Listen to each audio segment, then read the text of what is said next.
دیکھو بھائی، میں نے جو قرآن مجید کی آیتیں پڑھی ہیں نا، میں بار بار ایک ہی بات اپنے بیانات میں آج کل کہہ رہا ہوں. لوگ کہتے ہیں یہ کیا ایک ہی ٹاپک کو ریپیٹ کرتے رہتے ہو. دیکھو، اگر قوم کی مرض ایک ہی ہو تو اسی کو ہائی لائٹ کیا جائے گا نا. بیماری اگر ایک ہے، اب آپ کسی ڈاکٹر کے پاس جائیں، آپ کو شوگر کی وجہ سے سارے مسائل ہو رہے ہیں. ایک ڈاکٹر کے پاس گئے، وہ بھی کہے گا بھائی آپ کا مسئلہ شوگر ہے. دوسرے کے پاس جائیں، وہ بھی کہے یار آپ کا مسئلہ کیا ہے؟ شوگر ہے، اس کو کنٹرول کرو، اس کی وجہ سے یہ کڈنی مڈنی اور یہ ہارٹ کے مسائل ہو رہے ہیں. آپ تیسرے ڈاکٹر کے پاس گئے، ڈاکٹر ہوگا تو وہ یہی بولے گا کہ یہ کیا ہے؟ شوگر ہے. پھر آپ پہلے والے کے پاس دوبارہ آ گئے، یار سب ایک ہی بات کر رہے ہیں، اب آپ بتائیں ڈاکٹر صاحب میری نظر کمزور ہو رہی ہے. وہ کہے گا بھائی مسئلہ کیا ہے؟ شوگر ہے. تو آپ ڈاکٹر سے کہیں کہ یار تم نے شوگر کے علاوہ کچھ پڑھا ہے؟ MBBS میں شوگر ہی پڑھی ہے اور کچھ نہیں آتا تمہیں؟ ڈاکٹر کہے گا آتا بہت کچھ ہے، لیکن آپ کا مرض کیا ہے؟ شوگر ہے. ہم نے جو پڑھا ہے نا بہت کچھ، شوگر کے علاوہ بھی بہت کچھ پڑھا ہے، لیکن آپ میرے پاس اس لیے آئے ہیں کہ میں آپ کو صحت دوں، تو آپ کا ہیڈک شوگر ہے. سمجھتے ہو کہ نہیں سمجھتے؟ تو لوگ مجھے بیانات میں کہہ رہے ہوتے ہیں یہ مولانا ہر وقت ایک ہی ٹاپک کو لے کے گھومتے رہتے ہیں، 2-4 ٹاپک ہیں. تو بھائی اللہ کا شکر ہے ہمیں اور بہت سارے ٹاپک آتے ہیں، ایسا نہیں ہے کہ ہمیں وہ ٹاپک نہیں آتے، لیکن وہ آپ کا مسئلہ نہیں ہے. آپ کا مسئلہ جو ہے نا، جو شوگر ہماری سوسائٹی کو ہو گئی ہے، وہ والی شوگر وہ الگ ٹائپ کی شوگر ہے. وہ کون سی شوگر ہے جس پر میں بار بار بولتا ہوں، جو میں ابھی انشاءاللہ اسی پر بات کروں گا، لیکن میرا انداز ہر بیان میں تھوڑا ڈیفرنٹ ہوتا ہے، تاکہ جیسے ڈاکٹر تو یہی کہے گا نا تمہیں شوگر ہے تمہیں شوگر ہے، تو وہ بور ہو جائے گا سن کے. تو ڈاکٹر انٹرٹینمنٹ کے لیے مختلف اسٹائل میں بولے گا کہ تمہیں شوگر ہے، ٹھیک ہے نا، تاکہ یہ بور نہ ہو. تو ابھی میرا یورپ کا بھی سفر ہوا، اس میں بھی ایک ہی ٹاپک کو میں لے کے چلا ہوں ہر جگہ، کیونکہ ان کا بھی وہی مسئلہ ہے جو ہمارا مسئلہ ہے. وہاں کے مسلمانوں کا بھی یہی مسئلہ ہے جو کہاں کا مسئلہ ہے؟ یہاں کا مسئلہ. وہ مسئلہ میرے اور آپ کا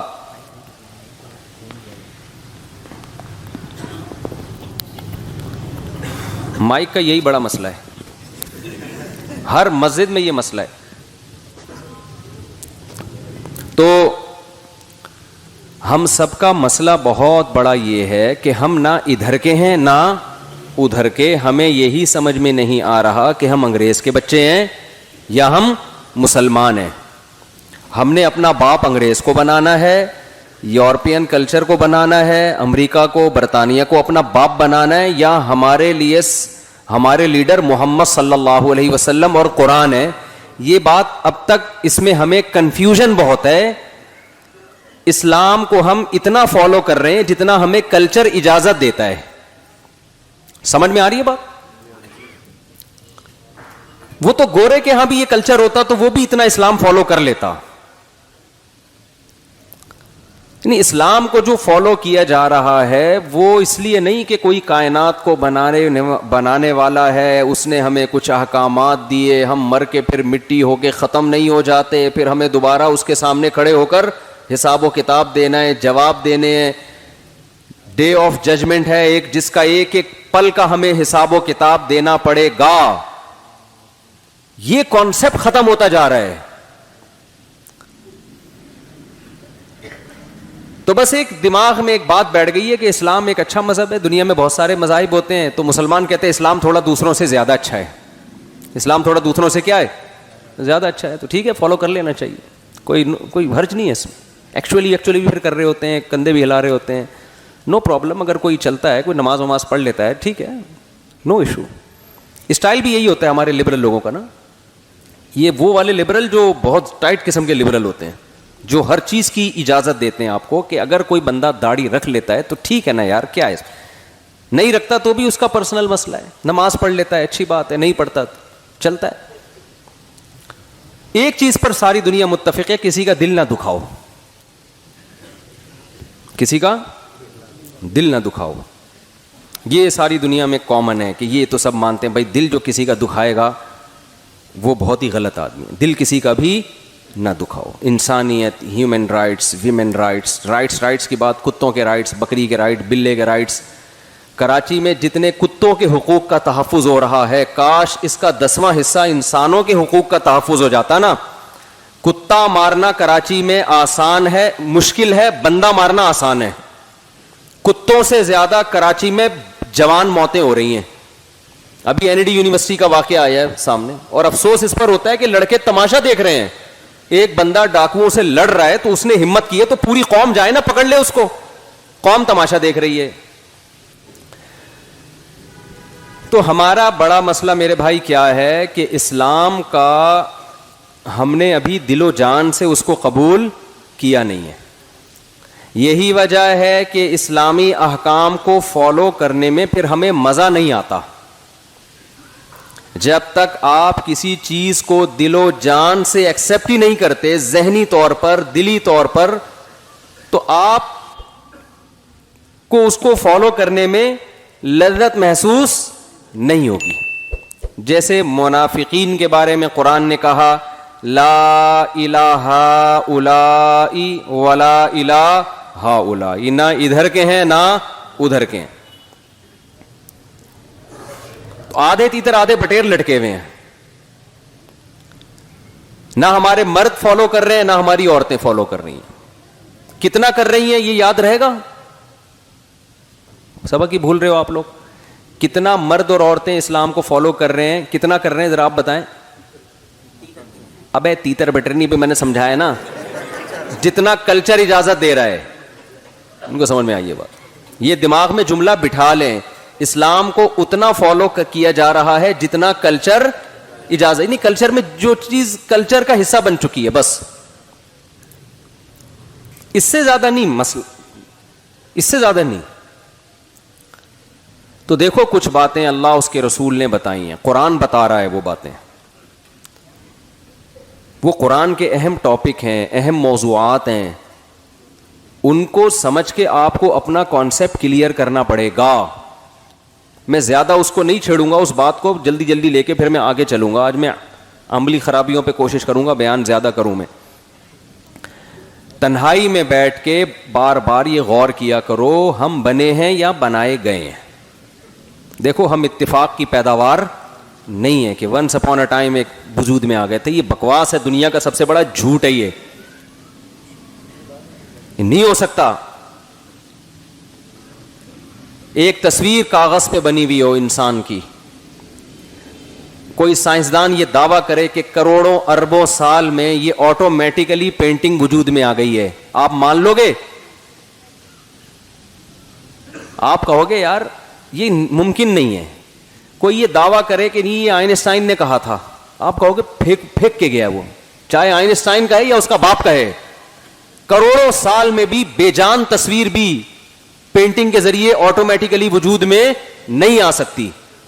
تو مجھے ایک بات بتاؤ یار، وہ تصویر جس کی آنکھ میں دیکھنے کی طاقت ہو، کان میں سننے کی طاقت ہو، زبان میں بولنے کی طاقت ہو، ناک میں سونگھنے کی طاقت ہو، اور اس کے دانت ہو چبانے کے لیے، بولنے کے لیے زبان ہو، ذائقہ چکھنے کے زبان میں ایسے سافٹ ویئر لگے ہوئے ہوں، ہزاروں قسم کے یعنی ڈالو نا آپ اس زبان کے اوپر فوراً سگنل دے دیتی ہو کہ کھٹا ہے، میٹھا ہے، کھارا ہے، ٹھنڈا ہے، گرم ہے.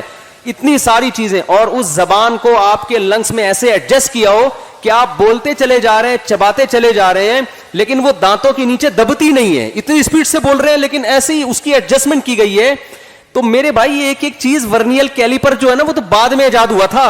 اتنی انچوں کی چیزوں کو ناپنے کے لیے، ملی لیٹر کے بھی 1000ویں حصے کو ناپنے کے لیے، یہ نیچر نے خود سے اپنے آپ کو ایسا کیسے ڈیزائن کر لیا ہے کہ کان کے اندر ایسے باریک پردے لگا دیے ہیں کہ وہ جب آواز کی لہریں جا کے ٹکراتی ہیں، جس اسپیڈ سے جا کے جس فریکوینسی سے ٹکراتی ہیں، اسی فریکوینسی کے ساتھ ہمیں الفاظ سمجھ میں آنا شروع ہو جاتے ہیں. ایسا خاندانی کان بنایا نا خدا کی قسم، اربوں کھربوں سال میں بھی ایسا کان خود بخود آٹومیٹیکلی وجود میں نہیں آ سکتا. تو سچی مچی کا کان کیسے وجود میں آ گیا؟ تو پہلے تو یہ جو ڈاروین ہے نا، ڈاروین جس کو باپ بنایا ہماری یونیورسٹیوں نے، اس کو اپنے دماغ سے نکال کے پھینکو باہر. ہمارے جو یونیورسٹی کے طلبہ یونیورسٹی پڑھ رہے ہیں نا، پروفیسر لوگ سمجھا رہے ہوتے ہیں ایکچولی یہ ہوا تھا، ایکچولی ارتقاء ہوا تھا، ایکچولی کر کے نا وہ بھوسا دماغوں میں ڈال دیا لوگوں کے. تو تو آپ چپ نہ رہا کرو. آپ یونیورسٹی میں کھڑے ہو, آپ بولے سر ایکچولی میں آپ سے ایک بات کرنا چاہتا ہوں. جب وہ پڑھا رہے ہو نا, کیونکہ یہاں بہت سارے لڑکے بیٹھے ہوئے ہیں لونڈے لپاڑے ٹائپ کے. کراچی میں تو یونیورسٹیوں میں کچھ بھی نہیں پڑھایا جا رہا, ایک ایتھیزم زیادہ پڑھایا جا رہا ہے آج کل. وہ یونیورسٹی والے بھی سنتے پڑھایا جا رہا ہے, پروفیسر لوگ کہتے ہیں کیوں نہیں پڑھا رہے بھائی, ہم تو پڑھا رہے ہیں. پڑھایا جا رہا ہے, میں نے پہلے کہہ دیا نہیں پڑھایا جا رہا, میں بول رہا ہوں پڑھایا جا رہا ہے. رجوع کر لیا نا, اعتراض بنتا نہیں ہے. تو جب بھی کوئی اس طرح کی بات کیا کرے نا کہ یہ وہ فلانے نے یہ بولا ہے, بڑے سائنسدان نے, کہ یہ ایکچولی یوں ہوا تھا یوں ہوا تھا, آپ بولو سر یہ کائنڈلی یہ پاسبل, بولو نہیں, یہ نہیں ممکن ہے, یہ نہیں ہو سکتا. انگلش میں بول دیا کرو اٹ ازنٹ پاسبل. وہ کہیں سائنس کا حوالہ دو, آپ اس سے کہیں کہ سر سائنس کا حوالہ آپ کے ذمے ہے, جو دعویٰ کرتا ہے دلیل اس کے ذمے ہوتی ہے, دلیل اس کے ذمے ہوتی ہے. ہم تو کہہ رہے ہیں یہ ایک کاغذ پہ تصویر نہیں ہو سکتی, یہ کیسے آنکھ ناک کان کیسے بن گئی, یہ نہیں ہو سکتا بھائی. اور کوئی بات کریں سر. جلدی سے ایک بات کروں کیونکہ لوگ پھر سن سن کے کہتے ہیں یار ایک ہی آپ چیز کو ریپیٹ کرتے رہتے ہیں. آگے چلتا ہوں پھر میں. دیکھو وہ نیوٹن کا قانون ہے نا کہ کسی چیز میں جب تک حرکت نہ دی جائے تو حرکت نہیں ہو سکتی, متحرک کو روکا نہ جائے تو رک نہیں. یہ ہے نا, میں تو دیسی اسٹائل میں بیان کر رہا ہوں. اس کا خلاصہ یہ ہے کہ چینجنگ کے بغیر, چینجر کے بغیر چینجنگ, اصل مسئلہ یہ ہے اس کا. ہم اس کو اپنے الفاظ میں یوں ڈیفائن کر لیتے ہیں, ایکسپلین کر لیتے ہیں کہ چینجر کے بغیر چینجنگ نہیں ہو سکتی. ہو سکتی ہے کہ چینجر کے بغیر اس کائنات میں چینجنگ, تو جس کائنات میں چینجر کے بغیر چینجنگ نہیں ہو سکتی, کریٹر کے بغیر کریٹنگ کیسے ہو سکتی ہے یار؟ کریٹنگ زیادہ مشکل ہے, چینجنگ زیادہ مشکل ہے؟ بولو کیا ہو گیا؟ مجھے ایک بات بتاؤ, ایک انتہائی سست آدمی ہو جیسے کہ ہوتے ہیں کراچی میں, ہلائے بغیر ہلتا نہیں ہے. سست لوگ ہوتے ہیں نا, بچوں میں بہت ساری قسمیں ہوتی ہیں. کچھ صبح صبح اٹھ رہے ہیں, جاگنگ کر رہے ہیں, جا رہے ہیں.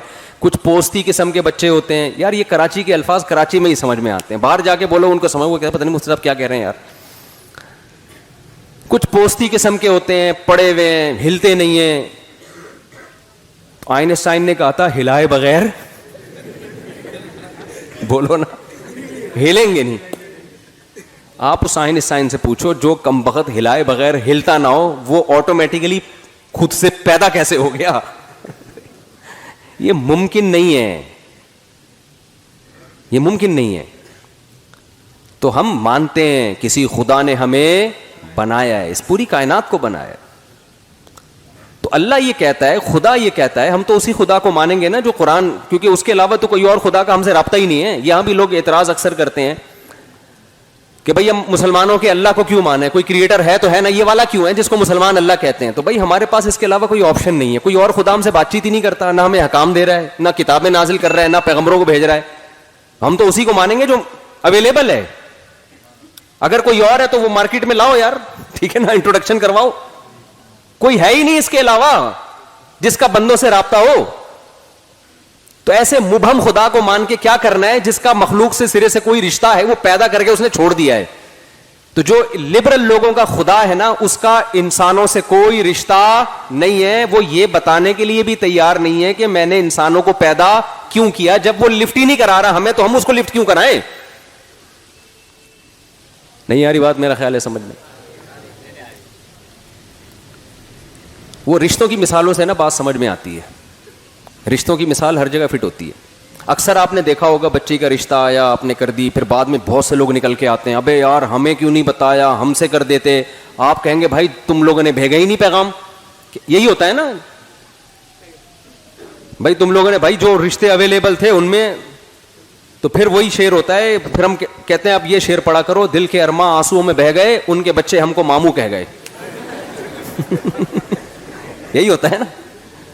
میں اکثر اس شعر کی تشریح میں کراچی اور پاکستانی لڑکوں کے حالات بیان کرتا ہوں کہ ہمارے ہاں جو لڑکے ہیں نا کراچی کے, ان کے اکثر کے عشق ناکام ہوتے ہیں.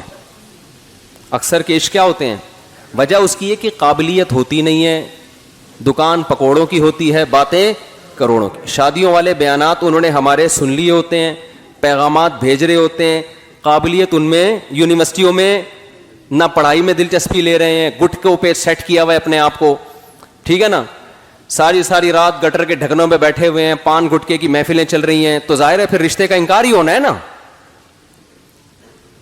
کیا خیال ہے؟ لڑکی کا ابا تو سب سے پہلے دیکھے گا بھائی تو کماتا کیا ہے, اسٹیبل کتنا ہے, تو اس کو تو دیکھنا بھی چاہیے یہ سب چیزیں. تو پھر ان کی والی کسی اور کو مل جاتی ہے, تو ان کو پھر غم کتنے ہوتے ہیں. سب سے پہلا غم دل کے ارماں آنسوؤں میں بہہ گئے, اس کی شادی کہیں اور ہو گئی. پھر مزید غم ہوتا ہے کہ اس کے بچے بھی ہو گئے, اور جب دل پہ چھرے اس وقت چلتے ہیں جب وہ بچے آپ کو ماموں کہہ رہے ہوتے ہیں. یہ بہت سارے غم ہیں نوجوان طبقے کے. تو بھائی ہم اس اللہ کو مانیں گے جس کا ہم سے تعلق ہے. وہ اللہ قرآن کے علاوہ ہمیں کہیں بھی نہیں ملتا. وہ کسی آسمانی کتاب میں, کسی مذہبی کتاب میں ہمیں ملتا ہی نہیں ہے. جو والا ملتا ہے وہ اللہ لگتا نہیں ہے دیکھنے سے سننے سے. آپ دوسرے مذہبوں کی کتابیں پڑھیں نا, جس کو وہ کہتے ہیں گاڈ کا کلام ہے, وہ جب آپ کلام پڑھو گے تو آپ کو لگے گا یہ گاڈ کا نہیں ہو سکتا. وہ کلام سے وہ اللہ لگتا ہی نہیں ہے, خدا لگتا ہی نہیں ہے جس کا وہ کلام ہے. ابے بھائی کوئی 18ویں 19ویں گریڈ کا آفیسر ہو, وہ کوئی اس کی کوئی اسپیچ آئے یوٹیوب پہ, کوئی آپ کو لنک بھیجے یار اس کی تقریر سنو بڑی زبردست ہے, یہ 20ویں گریڈ کا آفیسر ہے, آپ تقریر سن کے بولو یار یہ تو گولے گنڈے کی باتیں کر رہا ہے, اور یہ گٹکے بنانے کے طریقے بتا رہا ہے, اور یہ چرس کیسے پینی ہے یہ بتا رہا ہے, تو آپ کیا کہو گے؟ یار یہ مجھے لگتا نہیں ہے باتوں سے کہ یہ 18ویں گریڈ کا آفیسر ہوگا, یہ لگتا ہی نہیں ہے. قرآن کے علاوہ جن کتابوں نے یہ دعویٰ کیا, سوائے تورات اور انجیل کے, جن لوگوں نے دعویٰ کیا کہ ہم خدائی قوانین تمہیں بتا رہے ہیں, ہم نے جب ان کی کتابیں پڑھی تو پڑھنے کے بعد یہ لگتا نہیں ہے کہ یہ خدا کا کلام ہو سکتا ہے, یہ لگتا ہی نہیں ہے. ان کا سب سے بڑا فالٹ یہ ہے کہ اس میں خدا کے علاوہ کسی اور کی عبادت سکھائی جا رہی ہوتی ہے. دنیا میں کوئی بھی غیرت مند شخص یہ برداشت نہیں کرتا, کوئی باپ برداشت نہیں کرتا کہ میں اپنی اولاد کو کسی اور کے باپ کے طور پہ انٹروڈکشن کرواؤں. میں کوئی برداشت کر لے گا باپ؟ یہ بتاؤ نا بھائی. کوئی شوہر برداشت کر لے گا کہ میں اپنی بیوی کو اپنے انٹروڈکشن کرواؤں اپنے دوست کا ایسے کرواؤں کہ اس کو شوہر وہ لگنے لگے؟ ہے بھائی, کبھی بھی نہیں ہوگا. تو خدا ایسا اپنا تعارف کروائے گا کہ لوگ عبادت میں بتوں کے سامنے جھکنا شروع کر دیں, ان سے مانگنا شروع کر دیں. یہ تو بتوں کی کتاب ہو سکتی ہے, یہ خدائی کتابیں نہیں ہو سکتی. آج اللہ نے اسلام کو سمجھنا اتنا آسان کر دیا ہے نا, اتنا آسان. اسلام کی حقانیت کو سمجھنا جتنا آج آسان ہے شاید اس سے پہلے کبھی بھی نہیں تھا. کمپیئر کر لیں آپ جو اسلام کے مقابلے میں تحریکیں ہیں, دعوتیں ہیں, نظریات ہیں, اس کو اور اسلام کو مقابلے میں لا کے رکھیں گے, 2 اور 2 4 کی طرح سمجھ میں آئے گا کہ اسلام کے سوا کوئی دین فطرت نہیں ہے, کوئی برحق مذہب نہیں ہے. جب چیزوں کو کمپیئر کیا جاتا ہے نا دوسرے سے, پھر حقیقت کھلتی ہے. دیکھو ایک مثال دیتا ہوں میں. آپ کسی کے بارے میں یہ فیصلہ کرنا چاہتے ہیں کہ یہ سخی ہے یا کنجوس, تو کنجوس کی کوئی اسپیسیفک ڈیفینیشن ہے؟ کوئی کسی کتاب میں پڑھی آپ نے؟ کوئی اسپیسیفک ڈیفینیشن نہیں ہے نہ سخی کی. اس میں سخاوت, سخی کو پہچانا جاتا ہے کنجوسوں کو دیکھ کے کہ یار اس قوم میں یہ لوگ اتنا خرچ کرتے ہیں لیکن ان میں یہ والا آدمی اس سے ڈبل خرچ کر رہا ہے. تو جب کمپیئر کریں گے تو آپ کو پتہ چلے گا یہ سخی ہے اور یہ کنجوس ہے. تو اسلام کی جو تعلیمات ہیں, اسلام کے جو نظریات ہیں, اسلام نے جو دعوے کیے ہیں, ان دعووں کو, ان نظریات کو, ان تھیوریز کو آپ جب کمپیئر کریں گے دوسرے مذہبوں کے ساتھ یا ان لوگوں کے ساتھ جو لا مذہب ہیں, جو مذہب کو سرے سے مانتے ہی نہیں ہے, جب آپ کمپیئر کریں گے نا آپ بولیں گے بھائی اسلام کے علاوہ ہمارے پاس سیدھے راستے پر چلنے کا, اسلام کے علاوہ کوئی آپشن ہے ہی نہیں, ہے ہی نہیں کوئی آپشن, چھوڑا ہی نہیں اللہ تعالیٰ نے, کسی کو پنپنے ہی نہیں دیا. تو پہلے یہ عقیدہ بنائیں کہ ہمیں کسی نے پیدا کیا ہے, وہ پیدا کرنے والا اللہ ہے. کیوں؟ اس کی دلیل کہ اس رابطہ بندوں کے ساتھ کس کا ہے؟ اللہ کے علاوہ کسی کا رابطہ ہی نہیں ہے.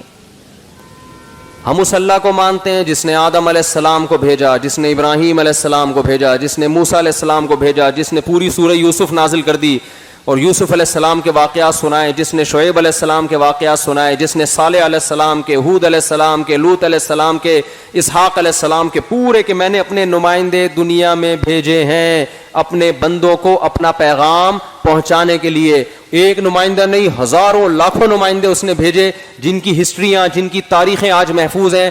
پوری دنیا میں جائیں آپ کو ان کی تاریخیں ملیں گی. میں جب ابھی اٹلی سے ہو کر آیا ہوں, عیسائیوں کا ملک ہے, لیکن میرے دل میں اسلام کی محبت بڑھ گئی. کیوں؟ دیکھو, جب آپ ہسٹری پڑھتے ہیں نا تو آپ کو 3 بڑی بڑی حکومتیں دنیا میں نظر آتی ہیں جنہوں نے پوری دنیا میں راج کیا ہے. ماضی کی طرف جائیں گے تو آپ کو یہودی ملیں گے, ان کی بہت بڑی خلافت تھی. ہسٹری بھی یہ بتاتی ہے, قرآن بھی یہ بتاتا ہے, انجیل بھی یہ بتاتی ہے, تورات بھی یہ بتاتا ہے. تبھی تو یہودی اسرائیل کے پیچھے لگے ہوئے ہیں نا اسرائیل میں, تاکہ ہمارا ماضی واپس لوٹ آئے. بہت بڑے خطے پر کس کی حکومت تھی؟ یہودیوں کی. اس پر سب متفق ہیں. گریٹ امپائر یہودی تھے. آپ بتاؤ, یہودی کے بعد عیسائی آئے, اتنی بڑی خلافت یہودیوں کی دنیا کے اکثر آباد حصے پر, اللہ نے وہ یہودیوں سے چھین کے کس کو دے دی؟ عیسائیوں کو. اگر یہ قوم پرستی کی جنگ ہوتی نا تو چھوٹے چھوٹے ملکوں نے وجود میں آنا تھا, اتنی بڑی خلافت اور ریاست نے وجود میں نہیں آنا تھا.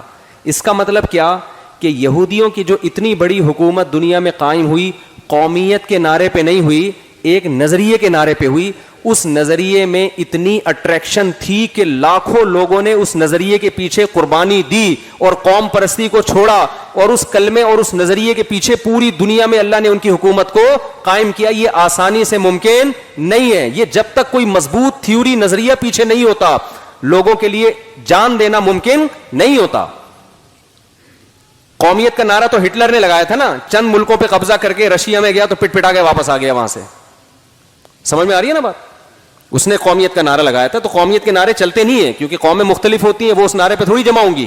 رشین کہیں گے تیری قوم جرمن ہے, ہماری رشین ہے, ہم کیوں تجھے مانے بھائی. تو میں نے جا کے اٹلی میں دیکھا عیسائیوں کی جو ہے نا کتنے بڑے بڑے church. Once upon a time کیسا راج تھا ان کا دنیا پہ. جتنی بڑی ہماری مسجدیں ہیں اس سے بڑے بڑے چرچ ان کے. کتنا پیسہ خرچ کیا, کتنی بڑی بڑی حکومتیں, اور کتنی بڑے خطے پر ان کی ریاست. وجہ کیا کہ یہود حضرت موسیٰ علیہ السلام کو مانتے تھے, سچے پیغمبر کے ماننے والے تھے, دین پر چلتے رہے. اللہ نے ان کے ذریعے پوری دنیا میں دین کو نافذ کیا. پھر دنیا میں عیسائیت آئی. عیسائی چونکہ حضرت عیسیٰ علیہ السلام سچے پیغمبر کو مانتے تھے, تھوڑے سے تھے, لیکن اللہ نے یہودیوں سے لڑوا کے ان کو, یہودیوں کی گریٹ امپائر, گریٹ حکومت کا خاتمہ کر کے خلافت کس کی قائم کر دی دنیا میں؟ عیسائیوں کی. عیسائیوں کے بعد اسلام آیا. اسلام جب آیا, مکہ میں ایک یتیم پیغمبر صلی اللہ علیہ وسلم جو نہ لکھنا جانتے نہ پڑھنا جانتے, کوئی یونیورسٹی نہیں مکہ میں, کوئی دینی کوئی تعلیم کا ذریعہ نہیں, لکھنے پڑھنے سے آری لوگ. اور ادھر روم جو تھے ان کی اتنی بڑی خلافت تھی, وہ لکھنا بھی جانتے تھے, پڑھنا بھی جانتے تھے, مذہب کو فالو کرتے تھے. لیکن اللہ نے آخری نبی صلی اللہ علیہ وسلم کو بھیجا مکہ میں جہاں پانی نہیں ہے. ان کو قرآن ان پہ نازل ہوا, اور عرب کے وہ بدو جن پہ کوئی حکومت کرنا پسند نہیں کرتا کہ ان میں مینجمنٹ کے علاوہ سب کچھ ہے, ان کو جوڑا نہیں جا سکتا, جس کو قرآن نے بیان کیا لو انفقت ما فی الارض جمیعا, اے محمد صلی اللہ علیہ وسلم اگر پوری دنیا کی دولت بھی آپ ان پہ خرچ کر دیتے, ان کے دلوں کو آپ جوڑ نہیں سکتے تھے. ولکن اللہ الف بینہم, اللہ نے ان کے دلوں کو اس کلمے کی برکت سے جوڑ دیا ہے. تو کتنی زبردست قربانیاں انہوں نے دی ہیں, اور قوم پرستی کا کیسا خاتمہ کیا ہے. ہمارے نبی صلی اللہ علیہ وسلم کی جنگ سب سے پہلے عرب کے خلاف ہوئی ہے, حالانکہ آپ عربی تھے. غزوہ بدر ہوئی ہے نا پہلے, ادھر بھی عرب ادھر بھی عرب, اور پھر عرب میں آپ صلی اللہ علیہ وسلم کی جنگ قریشیوں کے خلاف ہوئی ہے جو آپ کا خاص قبیلہ تھا. پھر قریشیوں میں بنو ہاشم کے خلاف ہوئی ہے جو اس قبیلے در قبیلہ جو آپ کا خاص قبیلہ ہے. آپ اپنے چچا پھوپھی زاد بھائیوں سے آپ کی سب سے پہلے جنگ ہوئی ہے. اس میں اسلام نے اس کانسیپٹ کا جو ہے نا جڑ سے اکھاڑ دیا کہ قوم پرستی کی اسلام میں جنگ کا تصور نہیں ہے. زمین پہ حکومت ہوگی, لڑائی ہوگی, ایک نظریے کے پیچھے. وہ نظریہ کیا ہے؟ ہم خدا کو, اس کے پیغمبروں کو ماننے والے ہیں, اور دنیا میں اللہ کے احکامات کو ہم اپنے اوپر بھی نافذ کریں گے, دنیا میں بھی نافذ کریں گے. اس نظریے میں اتنی پاور, اتنی طاقت, خدا کی قسم کسی معاذ اللہ نقل کفر کسی جھوٹے نبی کو فالو کرنے والے اتنی بڑی قربانیاں نہیں دے سکتے. تھوڑے عرصے میں, انگریز لکھتے ہیں یہ بات کہ دنیا حیران ہے کہ اتنے تھوڑے سے عرصے میں, حضرت عمر کا جب دور حکومت آیا ہے 22 لاکھ مربع میل پر مسلمانوں کی حکومت قائم ہو چکی تھی. کتنے بڑے میں دنیا میں جہاں بھی گیا ہوں نا, جب ان کی ہسٹری پڑھی ہے پتا چلا یہاں صحابہ کرام آ چکے تھے. دنیا میں آپ جہاں بھی جاؤ, ناروے جو ہے نا, ناروے جو بالکل دنیا کا آخری کنٹری ہے, اس کا بھی نارتھ جہاں سورج نکلتا ہی نہیں ہے, کبھی نکلتا ہے تو ڈوبتا نہیں ہے, وہاں ایک بورڈ لکھا ہوا ہے اینڈ آف دا ورلڈ. وہاں جانے کا پروگرام ہے انشاءاللہ. ابھی سردی تھی, فلائٹیں کینسل ہو رہی تھیں, ورنہ ہم چلے جاتے. وہاں بھی مسلمانوں کے سکے موجود ہیں. جب گئے نا وہاں لوگ, تو وہ جو عرب کے تجارتی سکے ہوتے ہیں نا, اب یہ نہیں پتا کہ وہاں مسلمانوں کی حکومت ہے یا عربوں سے تجارتی لین دین. کوئی دنیا کا کونا ایسا نہیں ہے جہاں اسلام نہ پہنچاؤ. او بھائی اونٹوں پہ کیسے اتنے لمبے لمبے سفر کیے, یہ تو بڑی روم کی تو بڑی طاقتیں تھیں. حکومتی سطح پہ جب کوئی قوم لڑائی کی تیاری کرتی ہے اور 1000 سال سے وہ اپنے آپ کو اسٹیبل کر رہی ہو, تو کیا آپ اس کی طاقت اور قوت کا اندازہ لگا سکتے ہو؟ ادھر عرب کے بدو ہیں جن میں سائنس کے علاوہ سب کچھ ہے ان کے پاس, کوئی سائنسدان نہیں تھا ان کے پاس. تو آپ مجھے ایک بات, یہ خوشبو کس نے اتنی تیز لگا دی ہے یار؟ یہ اچھی بلی چل رہی تھی دھوئیں والی اود کی, سائنس نہیں ہے نا, مسئلہ سارا یہی. تو آپ مجھے ایک بات بتاؤ, یہ ایک معجزہ ہے یا نہیں ہے کہ پہلے یہودیوں کی اتنی بڑی حکومت وہ کیسے قائم ہو گئی بھائی؟ پھر یہودیوں کے بعد عیسائیوں کی اتنی بڑی حکومت وہ کیسے قائم ہو گئی؟ پھر عیسائیوں کے بعد کس نے حکومت کی ہے دنیا پہ؟ مسلمانوں نے راج کیا. آپ افغانستان میں کابل جاؤ, حضرت عثمان رضی اللہ تعالیٰ عنہ کے دور میں کابل فتح ہو گیا تھا. آذربائیجان جاؤ, میں گیا ہوں نا آذربائیجان, ازبکستان گیا ہوں, ازبکستان, آپ وہاں کی ہسٹری پڑھو, حضرت عثمان کے دور میں یہاں پر مسلمان فوجیں داخل ہو چکی تھیں. حضرت حذیفہ بن یمان رضی اللہ تعالی عنہ نے آذربائیجان سے, بخاری یا مسلم کی روایت ہے, آذربائیجان سے حضرت عثمان کو خط لکھا, آذربائیجان سے, کہ قرآن کا ایک نسخہ متعین کریں. لوگ مختلف قراتوں مختلف نسخوں کی وجہ سے کنفیوژن کا شکار ہو رہے ہیں. آذربائیجان یا پوری دنیا میں تمام لوگوں کو ایک قرآن ایک مصحف مرتب کر کے دے. حضرت عثمان نے فوراً مشاورتی کونسل بلائی اور اس پر کام شروع کر دیا. تو یہ خط کہاں سے گیا تھا حضرت عثمان کے پاس؟ آذربائیجان کہاں ہے؟ حضرت عثمان کدھر تھے؟ ترکی میں آپ جاؤ, کتنا دور ہے ترکی بھائی عرب سے. آپ کو وہ جو دیوار ہے نا جو 1000 سال سے کوئی گرا نہیں سکا تھا, اس دیوار کے قریب حضرت ابو ایوب انصاری رضی اللہ تعالیٰ عنہ کی قبر نظر آئے گی. آپ نہیں آ رہا سمجھ, میرا خیال ہے نہیں آ رہا. کسی ایسے نعرے کے پیچھے نا جس نعرے میں دم نہ ہو, جس نعرے میں دم نہ ہو, جس نظریے میں دم نہ ہو, اس نظریے کی بیس پر اتنا بڑا انقلاب دنیا میں کبھی بھی نہیں آتا. پہلے بنو امیہ کی خلافت, خلفائے راشدین کی خلافت قائم ہوئی, پھر بنو امیہ کی خلافت میں اور اسلام دنیا میں پھیلا ہے. محمد بن قاسم آپ کیا سمجھتے ہو کس دور کا آدمی تھا جب وہ سندھ فتح کیا ہے؟ ملتان تک آ گیا تھا وہ. یعنی آپ اس نقشہ دیکھو نا, اس زمانے میں 1 صدی ہجری کی بات کر رہا ہوں میں, دنیا میں چاروں طرف آپ نظر دوڑاؤ گے مسلمان فاتحین داخل ہو رہے تھے. دیبل کے راستے سندھ میں محمد بن قاسم آیا. محمد بن قاسم کا شمار تابعین میں ہوتا ہے جس نے صحابہ کی زیارت کی تھی. 17 سال کی عمر میں محمد بن قاسم لشکر کو لے کے چلا ہے, 17 سال کی عمر میں. سوچو میپ کیسے پڑھا ہوگا کہ دیبل کدھر ہے, سندھ کدھر ہے, راجہ داہر پہ کیسے حملہ کرنا ہے. راجہ داہر اور اس جیسے کمانڈر کی تو صدیوں سے وہاں حکومت تھی. کون سی ٹیکنالوجی ان کے پاس آئی, کون سا میپ انہوں نے استعمال کیا کہ اس راستے سے ہم سفر کرتے کرتے سمندر پہ اتریں گے, سمندر کے راستے دیبل میں داخل ہو کے راجہ داہر کی فوجوں سے ہم لڑیں گے, لڑنے کے بعد فتح ہوگی تو سندھ سے آگے فتح کرتے کرتے ملتان شریف جا کے پہنچیں گے ہم. ملتان میں جب راجہ یہ محمد بن قاسم پہنچا تو پھر خلافت تبدیل ہو گئی تھی, بغاوت ہوئی تھی, تو کمانڈر چینج ہو گیا, اس نے بلا لیا محمد بن قاسم کو. تو آپ مجھے بتاؤ یہ پٹھان مہاجر پنجابی کے نعرے کی بیس پر یہ سب کچھ ہو سکتا ہے؟ اگر محمد بن قاسم کہتا ہے میں عربی ہوں اور بنو امیہ کا ہوں تو بنو امیہ کی خلافت میں نے قائم کرنی ہے, تو امیہ خاندان کے چند لوگ اس کے ساتھ ہو جاتے, باقی سارے کیا کر جاتے ہیں؟ بولو نا. وہ کہہ رہے ہیں ان کی جنگیں ہمارا مسئلہ تھوڑی ہے. تو دنیا میں 1920 میں ترکی خلافت کا خاتمہ ہوا ہے. میں بھی جب وہاں گیا نا اٹلی میں, پیرس میں, تو پیرس میں ہم نے مسلمانوں کی توپیں دیکھی, صحیح ہے نا, جو الجزائر میں لڑائی ہوئی تھی نا. ابے بھائی فرانس کی لڑائی ہوئی تھی الجزائر سے, یہ زیادہ پرانا قصہ نہیں ہے. تو الجزائر سے انہوں نے توپیں پکڑی تھیں. اس وقت ہم توپیں غیر مسلموں سے ادھار نہیں لیتے تھے. اب تو ہم پٹاخہ بھی لینا ہونا تو چائنا سے لے رہے ہوتے ہیں. شب برات میں پھاڑنے کے لیے پٹاخے کہاں سے آ رہے ہیں؟ وہ پٹاخہ بھی شب برات میں ہم خود نہیں بنا رہے. یہ تو اب زوال ہے نا, یہ 100 سال پہلے نہیں تھا. توپیں ہماری اپنی تھیں, بم ہمارے اپنے تھے, سائنسدان ہمارے اپنے تھے. اللہ نے ایسا عروج دیا مسلمانوں کو کہ سائنٹسٹ بھی ہمارے. انگریزوں نے اپنی کتابوں میں یہ بات لکھی ہے کہ 400 سال تک ہمارے سائنسدانوں کی کتابیں گوروں کی یونیورسٹیوں میں پڑھائی گئی ہیں. 400 سال تک, 2-4 دن کی بات نہیں ہے.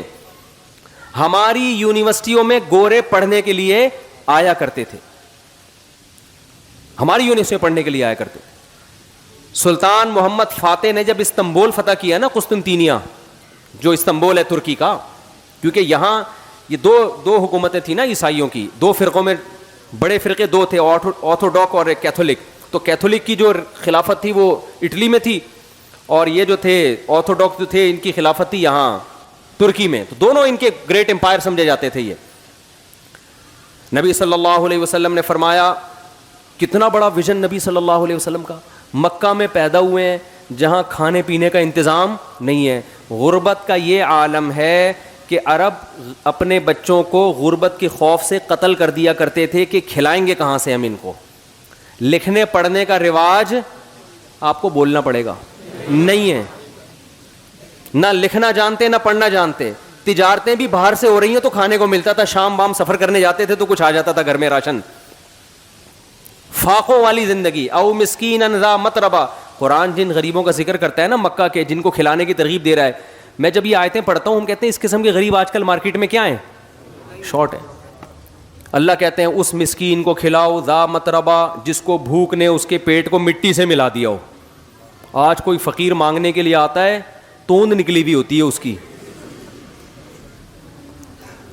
توند نکلی ہوئی ہوتی ہے. آپ اس کو دال چاول کھلاؤ کھائے گا ہی نہیں. وہ فقیروں کے اسٹائل چینج ہو گئے ہیں. اور یورپ کے ہم نے فقیر دیکھے, وہ تو ایسا آدمی کا دل کرتا ہے بھائی تو کھڑا ہو جا, ہمیں یہاں بٹھا دے. وہاں تو اور عجیب اسٹائل کے فقیر ہیں, بھائی باجے لے کے بیٹھا ہے گانا گا رہا ہے. اور میں نے دیکھا ایک فقیر جو ہے نا اس کے آگے نمبر لکھا ہوا ہے. میں نے کہا شاید یہ پتہ نہیں کس چیز کا نمبر ہے. انہوں نے کہا یہ اس کا بینک اکاؤنٹ نمبر ہے.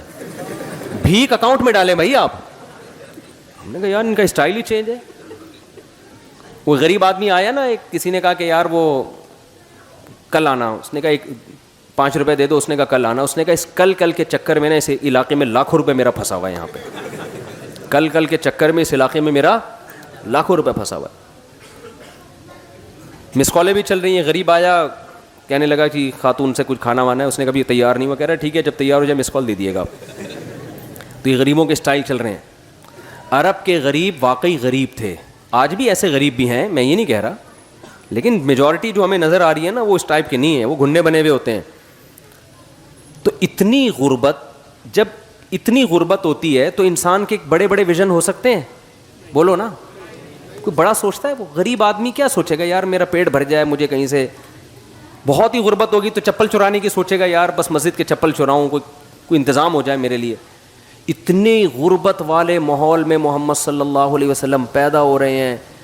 ایسی قوموں کی آپس میں جنگیں تہذیب نہیں ہے. جنگیں ایسی کہ ان پر کوئی حکومت کرنا پسند, بڑی بڑی حکومتیں تھیں اڑوس پڑوس میں, عیسائیوں کی, یہودیوں کی, لیکن یہاں کوئی نہیں آنا چاہتا تھا. یار یہ قحط زدہ علاقہ ہے, ریگستان ہے, گھاس کا تنکا اگتا نہیں. آپ کبھی جہاز میں سفر کریں مکہ تو دیکھیں نیچے ریگستان ہی ریگستان. یار ادھر کیا کرنا ہے ہم نے حکومت کر کے, ملے گا کیا یہاں سے. یہ تو تیل اب دریافت ہوا ہے نا, اس وقت تھوڑی دریافت ہوا تھا. لیکن محمد صلی اللہ علیہ وسلم جو یتیم ہیں, آپ کی پیدائش سے پہلے آپ کے والد کا انتقال ہو گیا, 6 سال کی عمر میں والدہ کا انتقال ہو گیا. ویژن کیا ہے, ویژن آپ خوشخبری سنا رہے ہیں کہ میری امت کا وہ گروہ جو استنبول پہ حملہ کرے گا, نعم الجیش جیش یغزو القسطنطینیہ، کیا بہترین لشکر ہوگا جو قسطنطینیہ فتح کرے گا. میں اور آپ اس دور میں ہوتے ہم کہتے بھائی یہاں کھانے کو روٹی نہیں ہے بھائی کھانے کو. جیسے وہ ایک عورت نے اپنے میاں سے بولا کہ میں نے سوچا ہے کہ ہم سوئٹزرلینڈ چلتے ہیں گھومنے پھرنے کے لیے, تو آپ بتائیے خرچہ کتنا ہوگا. اس نے کہا کچھ بھی خرچہ نہیں ہوگا. اس نے کہا سوئٹزرلینڈ کا کوئی خرچہ نہیں. کہتا ہے بیگم سوچنے پر کوئی خرچہ نہیں. اگر ایک غریب آدمی کی بیگم یہ بات کرے کہ ہم نے سوئٹزرلینڈ جانا ہے اور وہ کہے کہ ویژن بڑا ہونا, جیسے موٹیویشنل اسپیکر آج کل بتا رہے ہوتے ہیں نا, آپ لوگ سنتے ہوں گے بہت سارے نوجوان موٹیویشنل اسپیکرس کو, بڑی بڑی بات صحیح بھی کرتے ہیں, باتیں بہت پھینک بھی رہے ہوتے ہیں لمبی لمبی. ویژن بڑا ہونا چاہیے. ابے کتنا بڑا ویژن کرے گا آدمی. لوگ مذاق اڑائیں گے دکان پکوڑوں کی باتیں کیا کر رہا ہے. ٹھیک ہے بڑا ویژن ہونا چاہیے لیکن کتنا بڑا ہونا چاہیے اس کی بھی ایک لمٹ ہونی چاہیے نا. تو اب آپ بتاؤ آج کوئی اس طرح کا غریب آدمی ہو اور وہ یہ دعویٰ کرے کہ یوں ایسا جس نے جو ہے نا یہ کر دیا, تو آپ کیا کہیں گے بھائی تو اپنی اوقات دیکھ کے بات کر, تو باتیں کیا کر رہے ہیں. لیکن محمد صلی اللہ علیہ وسلم نے جب فرمایا کہ بہترین لشکر وہ ہے جو قسطنطینیہ پہ, وہ بھائی عیسائیوں کی ایسی ریاست ہے یار جو 1000 سال تک کوئی اس کو فتح نہیں کر سکا. اتنی موٹی دیوار جس پر گاڑیاں چلتی تھیں بھی اب بھی ہیں, اور چاروں طرف انہوں نے اس کا حصار کھینچا ہوا ہے. دنیا میں کوئی اس دیوار کو کراس نہیں کر سکتا. ایسی توپ اب تک ایجاد نہیں ہو جس دیوار میں دراڑ مار دے. کتنا, اور اس وقت تو ایسی توپیں تھی بھی نہیں. لیکن آپ صلی اللہ علیہ وسلم خوشخبری سنا رہے ہیں سب سے بہترین لشکر, نعم الامیر امیرھا, اس کا کمانڈر کتنا اچھا ہوگا جو قسطنطینیہ پہ کو فتح کرے گا. یہ ویژن جو ہے نا یہ اس کی علامت ہے کہ آپ صلی اللہ علیہ وسلم برحق نبی تھے. جب انسان کا کانسیپٹ مضبوط ہوتا ہے نا, بہت 2 اور 2 4 کی طرح اس کو پتا ہو کہ میں صحیح ہوں, اس پہ یہ باتیں سوٹ کرتی ہیں. جس کو اپنے برحق ہونے کا 100% یقین نہیں ہوتا وہ ایسی باتیں کر کے قوم میں اپنا مذاق اڑوانا نہیں چاہتا. جب صحابہ نے نبی صلی اللہ علیہ وسلم سے یہ خوشخبری سنی ہے تو اسی وقت سے نبی کے دنیا سے جانے کے بعد صحابہ نے تیاریاں شروع کر دیں کہ یہ فضیلت کس کے حصے میں آئے, ہمارے حصے میں. اسی وجہ سے حضرت ابو ایوب انصاری رضی اللہ تعالیٰ عنہ ترکی گئے اس لڑائی میں شرکت کے لیے. 90 سال کی عمر میں آپ کا وہاں انتقال ہوا ہے. اتنے بڑھاپے میں جا رہے ہیں جہاد کرنے کے لیے, یہ فضیلت حاصل ہو جائے. سمجھ میں نہیں آ رہی میرا خیال ہے بات. تو آپ ہسٹری اگر اینک لگا کے پڑھیں نا تو آپ کو لگے گا بھائی دنیا میں حکومتیں کس نے کی ہیں, آسمانی مذاہب نے. اس کا مطلب ان کا لنک پیغمبروں کے ساتھ تھا, چاہے وہ یہودیت ہو, چاہے وہ عیسائیت ہو, چاہے وہ اسلام ہو. آج بھی دنیا میں میجورٹی کس کی ہے, جو آسمانی مذاہب کو مانتے ہیں. تو آپ ان مذاہب کو کالعدم قرار دے دیں کہ ان کی کوئی حقیقت ہی نہیں ہے, یہ سب مذہبی لوگوں کے چورن چٹنیاں ہیں, منجن ہیں. یہ گراؤنڈ ریئلٹی کے کیا ہے خلاف. ایک ایتھیسٹ ہے, اس نے یوٹیوب پہ کلپ بنا کے ڈالا کہ یہ حضرت عیسیٰ علیہ السلام اور موسیٰ علیہ السلام ان نام کی کوئی شخصیات آئی نہیں ہے, یہ تاریخ کا بدترین جھوٹ ہے. سمجھ رہے ہیں نا, کہہ رہے ہیں ایسی بنایا ہوا ہے اہل کتاب عیسائیوں اور مسلمانوں نے نا اپنا منجن بیچنے کے لیے. منجن تو میں استعمال کر رہا ہوں, یہ بس انہوں نے ایسی کہانی ہے, کوئی ثبوت تھوڑی ہے ہمارے پاس عیسیٰ علیہ السلام آئے تھے کہ نہیں آئے تھے. ان کو چاہیے ثبوت سائنسدانوں سے, حالانکہ یہ سائنس کا ٹاپک ہے ہی نہیں. ٹھیک ہے نا. ہاں جو ایک سائنس, ہسٹری کی بھی تو سائنس ہوتی ہے نا, وہ کسی تاریخ دان سے پوچھو گے وہ کہے گا یہ کیسے ہو سکتا ہے کہ نہیں آئے. تو میں نے اس سے کہا, میں نے کہا دیکھو بیان میں نے بات ریکارڈ کروائی کہ یہ جب انسان پاگل ہوتا ہے نا تو کتنا پاگل ہو جاتا ہے. عیسیٰ علیہ الصلوۃ والسلام کے وجود کا انکار کر رہا ہے, کہہ رہی یہ فرضی شخصیات تھیں, کوئی تھے ہی نہیں. یہ کیسے ہو سکتا ہے؟ یہ جس پیغمبر کے دنیا سے جانے کے بعد سے سال شروع کیا گیا ہو, کیلنڈر چلتا آ رہا ہو, یہ کیلنڈر اس بات کی علامت ہے کہ اس پیغمبر کے وجود کا دنیا میں کوئی انکار کر نہیں سکتا. یہ جو کیلنڈر دنیا میں سب سے زیادہ چلا, عیسائی کیلنڈر چلا ہے نا. جب اسلامی حکومت تھی تو اسلامی کیلنڈر چلتا تھا, جب وہ خلافت کا خاتمہ ہوا تو پھر کس کا کیلنڈر غالب آ گیا؟ عیسائیوں کا کیلنڈر.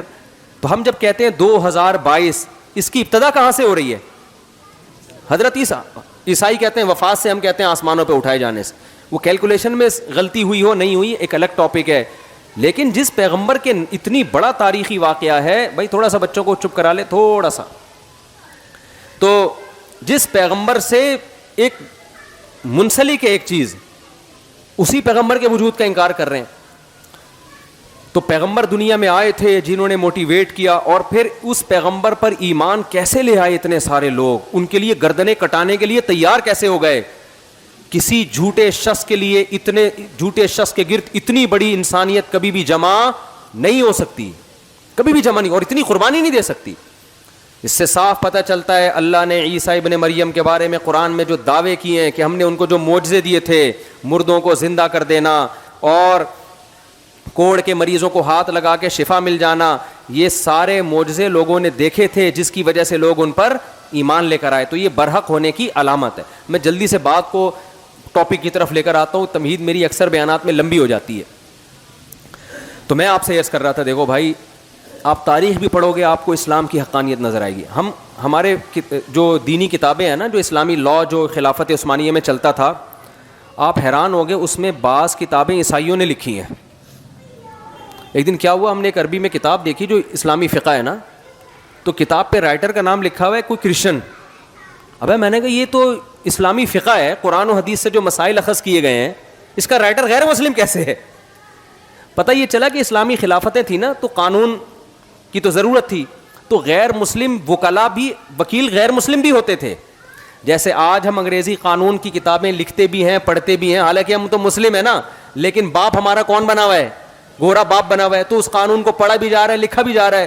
تو اس سے پتہ چلتا ہے جب خلافت عثمانیہ تھی تو غیر مسلم یہ کام کر رہے تھے جو ہم کر رہے ہیں آج. یعنی اس عیسائی نے لکھا ہے یہ ابو حنیفہ کا قول ہے اور فتویٰ ابو یوسف کے قول پر ہے. ہمیں حیرانگی ہو رہی ہے یار, یہ غیر مسلم لکھ رہا ہے کہ قول ابو حنیفہ کا ہے, لیکن فتویٰ کس پر ہے, امام ابو یوسف کے قول پر ہے. تو کیسا شاندار ماضی تھا, آج دیکھ کے ایسا لگتا ہے ہم کبھی دنیا میں تھے ہی نہیں. تو میں اب جلدی سے اصل ٹاپک کی طرف آتا ہوں.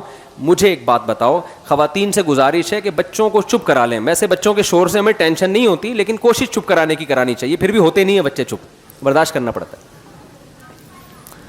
تو کوشش کر لیں, کیونکہ ہمارے بھی اللہ کا شکر ہے ہول سیل کے حساب سے بچے, ہمیں پتہ ہے بچے کو جتنا چپ کراؤ گے نا وہ اور بولے گا. بچے کو جتنا چپ کرانے کی کوشش کرو گے وہ اتنا ہی بولے گا. تو اب میں آپ کو اصل بات کی طرف آ رہا ہوں. دیکھو, قرآن اللہ میاں نے ہمیں دیا ہے.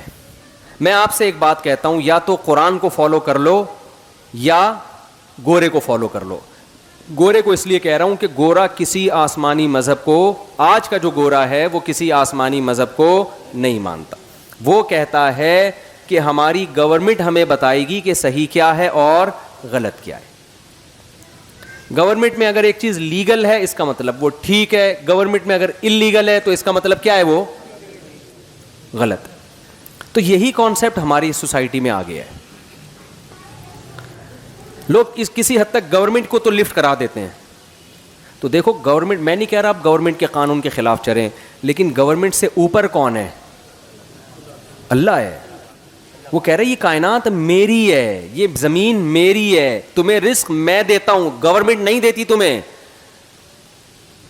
ہمارے یہاں قانون پاس ہوا نا 18 سال سے پہلے لڑکی کی شادی نہیں ہوگی, اس میں میں نے بیان کیا, میں نے کہا اس قانون کو مسلمان نہیں مانے گا, کیونکہ خدا نے اجازت دی ہے لڑکی بالغ ہو تو اس کی شادی کر دو. تو یہ کہ پاگل ہے, جو ایک باپ کو ایک اچھا رشتہ بیٹی کے لیے مل رہا ہے وہ اسمبلی میں حکومت سے پوچھے گا کیا ان لوگوں کو فکر ہے ہماری بیٹیوں کی؟ باپ سے زیادہ کوئی فکر مند ہوتا ہے اپنی بچیوں کے لیے؟ ہر چیز میں حکومت, ہر چیز میں حکومت, باپ بنا دیا یار. ہر چیز, ہماری پرسنل لائف میں بھی حکومت گھس رہی ہے. طلاقیں کون دے رہی ہے آج کل؟ گورنمنٹ دے رہی ہے. بیوی آپ کی ہوگی, طلاق کون دے رہا ہے؟ جج دے رہا ہے اس کو. یہ ہو رہا ہے کہ نہیں ہو رہا سوسائٹی میں؟ خواتین خلا کے لیے چلی جائیں نا کورٹ میں, فوراً خلا کی ڈگری کورٹ پکڑا دیتی ہے. اب مفتی پریشان ہوتے ہیں یار یہ خلا ہوا ہی نہیں, کیونکہ شوہر کو طلاق کا حق قرآن میں کس کو دیا اللہ تعالیٰ نے؟ شوہر کو حق دیا ہے نا, جج کو تھوڑی حق دیا ہے. اب مفتی کا فتویٰ دارالعلوم کورنگی کا, جامعۃ الرشید کا, بنوری ٹاؤن کا یہ ہوتا ہے یہ عورت ابھی تک کسی شوہر کے نکاح میں باقی ہے. عورت کہہ رہی ہوتی ہے جب ریاست نے مجھے مان لیا کہ میں اس کے نکاح سے نکل گئی ہوں تو میں نکل گئی ہوں. ٹھیک ہے, ریاست آپ کو اس پہ پروٹوکول دے گی, لیکن خدا نہیں چھوڑے گا قیامت کے دن. خدا کہے گا یہ جج کی بیوی نہیں تھی, یہ گورنمنٹ کی بیوی نہیں تھی. اسلام شخصی ملکیت کا قائل ہے. میں نہیں کہہ رہا بیوی مالک ہوتی ہے, شخصی حقوق کا قائل ہے. ریاست کا کام ہے مینجمنٹ, ریاست کو باپ بننے کی اجازت اسلام نے نہیں دی ہے. میں ریاست کا تصور اسلام میں بتاتا ہوں کیا ہے. دیکھو اسلام ریاست کے بارے میں جو آپ کا کانسیپٹ کلیئر کرتا ہے وہ یہ ہے کہ کچھ لوگ اکٹھے رہتے ہیں, ان میں بعض دفعہ کوئی دوسرے پہ ظلم کرتا ہے, تو ریاست ظلم کی ڈیفینیشن بیان نہیں کرے گی, وہ اللہ بیان کر چکا ہے. ریاست حیا اور بے حیائی کو ڈیفائن نہیں کرے گی, وہ اللہ پہلے بیان کر چکا ہے. ریاست حقوق کو بیان نہیں کرے گی, وہ اللہ پہلے بیان کر چکا ہے. ریاست کا کام یہ ہے کہ کہیں حق تلفی ہو رہی ہے تو کوئی تو جگہ ہو جہاں لوگ جس پہ ظلم ہو رہا ہے وہ اپیل کر سکے, وہ بتا سکے, اس کے لیے قانون سازی کرتی ہے ریاست. نہیں آ رہی میرا خیال ہے بات سمجھ میں؟ جہاں مینجمنٹ کی ضرورت ہے وہاں مینجمنٹ کا کام کرے گی ریاست. مثال کے طور پر ہر شخص کا حق ہے کہ وہ سفر کرے, پیدل بھی کر سکتا ہے, گاڑی میں بھی کر سکتا ہے.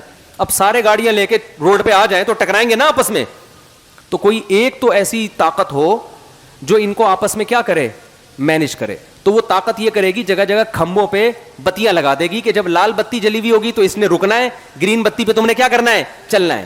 اور اس قانون کو کا امپلیمنٹ کرے گی, جو نہیں چلے گا اس کو یہ سزا ملے گی, جو چلے گا اس کو یہ ثواب ملے گا. آپ کو میں عجیب بات بتاؤں, جو دنیا میں جتنی سیکولر حکومتیں ہیں نا, ہم تو دیکھ کے بھی آئے ہیں, خدا کی قسم یہ انسانی حقوق کی آزادی کی بات تو کر رہے ہیں, لیکن انہوں نے خدا کی غلامی سے نکال کے انسانوں کو اپنا غلام بنا لیا ہے, اور ایسا غلام بنایا ہے کہ ایسے ہم نہیں ہیں. آپ بتاؤ, جو ملک آپ کی تنخواہ آدھی تنخواہ ٹیکس میں لے رہا ہے, کس بیس پہ لے رہا ہے بھائی تو آدھی تنخواہ ٹیکس میں, کہہ رہے میں نے بوڑھوں کو کھلانا ہے. اب بوڑھے کو کھلانا ہے اس کی ذمہ داری تھوڑی ہے. نہیں آئی میرا خیال ہے بات سمجھ میں؟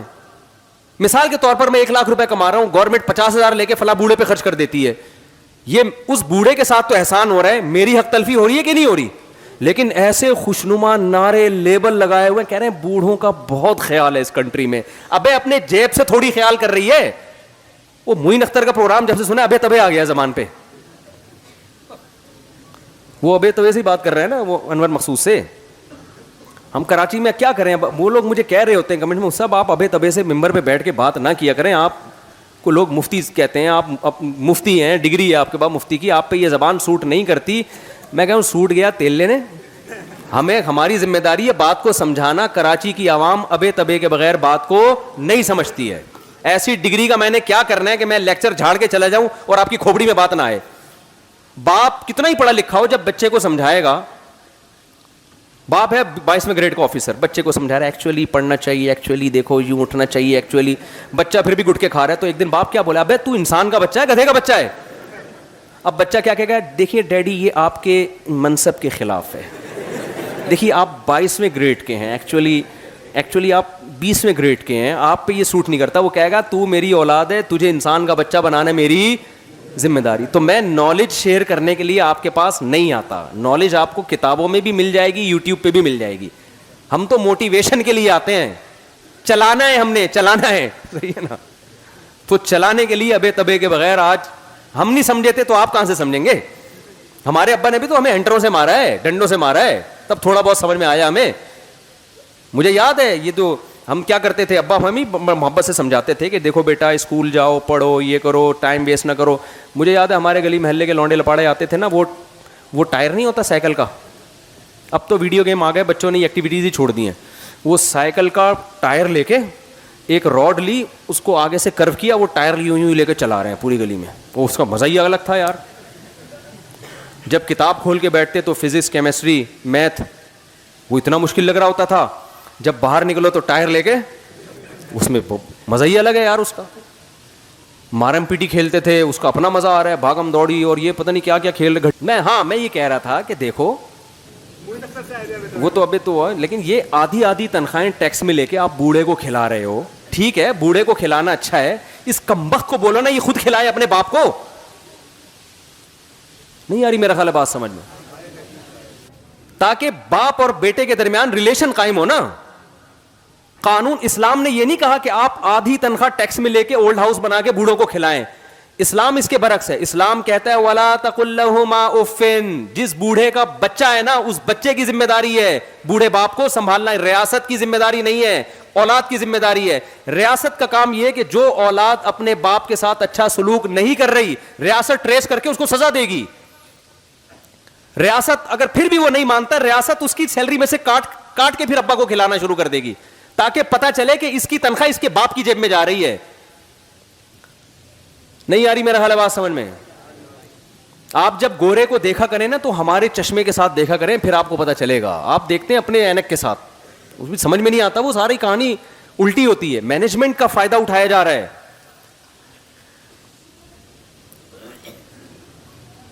لوگ اکثر مجھ سے کہتے ہیں یار اتنا بوڑھوں کا خیال اتنا. میں نے کہا یار بچہ کیوں نہیں اپنے باپ کا خیال کر رہا, ریاست کیوں کر رہی ہے, ریاست کیوں خیال کر رہی ہے؟ اگر ریاست خیال کرنا چھوڑ دینا بوڑھوں کا, تو خدا کی قسم وہاں جو بوڑھوں کا حشر ہونے والا ہے نا, آپ بھول جاؤ گے ہیومن رائٹس اور ویمن رائٹس. آپ پورے بڈھوں رائٹس کی کوئی تنظیم بناؤ, بوڑھوں کے حقوق کی.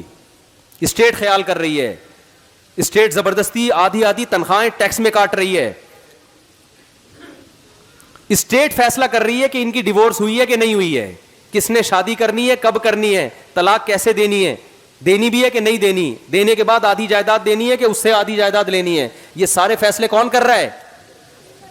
تو آپ بتاؤ اسٹیٹ نے اپنا. اگر ہم کہتے ہیں کہ خدائی قانون ہے, خدا کہہ رہا ہے یہ کرنا ہے وہ کرنا ہے, تو لوگ کیا کہتے ہیں یار یہ انسانی آزادی کے کیا ہے, خلاف ہے. او بھائی دنیا میں آزاد کوئی بھی نہیں ہے, سب غلام ہیں. کوئی ریاست کا غلام ہے, کوئی خدا کا غلام ہے. اور خدا کی غلامی میں آپ کو آزادی ملے گی, ریاست کی غلامی میں حقیقت میں غلامی لگے گی, لیبل آزادی کا ہوگا. میں پھر بتا دوں, ریاست کے اگینسٹ نہیں میں آپ کو لے کے جا رہا. ریاست کی ریٹ کو چیلنج کرنا, قانون کی خلاف ورزی کرنے کو ہم اچھا نہیں سمجھتے. میں صرف یہ بتانا چاہ رہا ہوں کہ اصل پہلے کس کی غلامی ہونی چاہیے, اللہ کی. پھر اللہ کے کہنے کی وجہ سے آپ ریاست کے قانون کو فالو کریں. کسی کو نہیں مانتے بھائی. میں تو جرمنی گیا, میں نے کہا ریاست کے قانون کو یہاں فالو اس لیے کرو کہ خدا نے تمہیں حکم دیا ہے. لوگ سمجھتے ہیں کہ ڈنڈی مارتے ہیں نا, وہاں ایگریمنٹ کرتے ہیں, اس کی خلاف ورزیاں کر رہے ہوتے ہیں. وہاں یورپ میں الحمدللہ مسلمانوں کا بڑا اچھا امیج بنا ہوا ہے. جرمن کی گورنمنٹ 2 سال تک اسکالرشپ دیتی ہے کہ آپ جرمن زبان سیکھ لیں. پاکستانی 6 سال تک سیکھتے رہتے ہیں بیٹھ کے, کہ اسکالرشپ کھاتے رہو, سیکھ گئے تو وہ بند ہو جائے گی. تو میں نے ان لوگوں سے کہا, میں نے کہا دیکھو یہ جو آپ خلاف قانون, آپ کو پیسے فری پھوکٹ کے نہیں مل رہے, کسی بدلے میں مل رہے ہیں. تو یہاں کی گورنمنٹ آپ کو چھوڑ بھی سکتی ہے, تھوڑی بہت پنشمنٹ ہوگی, ڈیپورٹ کر دے گی. آخرت والی گورنمنٹ آپ کو نہیں چھوڑے گی بھائی. کیوں؟ اللہ نے قرآن میں کیا کہا, شعیب علیہ السلام کی قوم کیا کرتی تھی, جب حق لینے کی باری آتی تو پورا حق دیتی, اور جس چیز کے بدلے میں حق لے رہی ہے وہ چیز نہیں دیتی تھی, پورا ڈنڈی مارتی تھی اس میں. میں نے کہا یہ ناپ تول میں کمی والا کام کون کر رہا ہے, آپ کر رہے ہو. یہ صرف آلو پیاز ٹماٹر کے بارے میں تھوڑی ہے یہ آیتیں. فطرت چاہتی ہے میرا کوئی معبود ہو جس کے سامنے میں سر جھکاؤں, جس سے راز و نیاز کی باتیں کروں, جس سے اپنی مناجات رکھوں اس کے سامنے.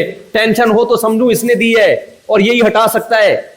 یہی وجہ ہے کہ دنیا میں ہمیشہ کسی نہ کسی تصور میں انسان کے دل میں خدا رہا ہے. بہت سے لوگوں کو جب اوریجنل خدا نہیں ملا, انہوں نے پتھروں کو خدا بنا لیا, کسی نے سورج کو خدا بنا لیا, کسی نے آگ کو خدا بنا لیا. وجہ کیا ہے؟ نیچر, فطرت چاہ رہی ہے گاڈ ہونا چاہیے. اگر آپ کی زندگی سے گاڈ نکل گیا, آپ کی زندگی میں خدا ختم ہو گیا, تو آپ کتنی ہی ترقی کر لو میرے بھائی, امریکہ کینیڈا میں رہو, جاپان میں رہو, آپ کو قطعاً کسی قیمت پہ سکون نہیں مل سکتا. ڈپریشن میں جاؤ گے آپ, ہو نہیں سکتا. یہ وجہ اس کی ہے, کہیں نہ کہیں آپ کی زندگی میں ٹینشن آتی ہے, کہیں نہ کہیں ٹینشن آتی ہے. ہم دیکھتے ہیں پیغمبروں کے واقعات, آج خدا کی قسم اتنی ٹینشنیں نہیں ہیں جتنی پیغمبروں کو ہوئی ہیں. یعقوب علیہ الصلوۃ والسلام کی زندگی آپ دیکھو, بچپن میں بچہ چھن گیا, لیکن جواب کیا کہہ رہے ہیں, فصبر جمیل اعلم من اللہ ما لا تعلمون, میں اللہ کے بارے میں وہ کچھ جانتا ہوں جو تم بولو نہیں جانتے. کیا مطلب بھائی؟ یہ ٹینشن کس نے دی ہے؟ اللہ نے, اور وہ میرا خیر خواہ ہے.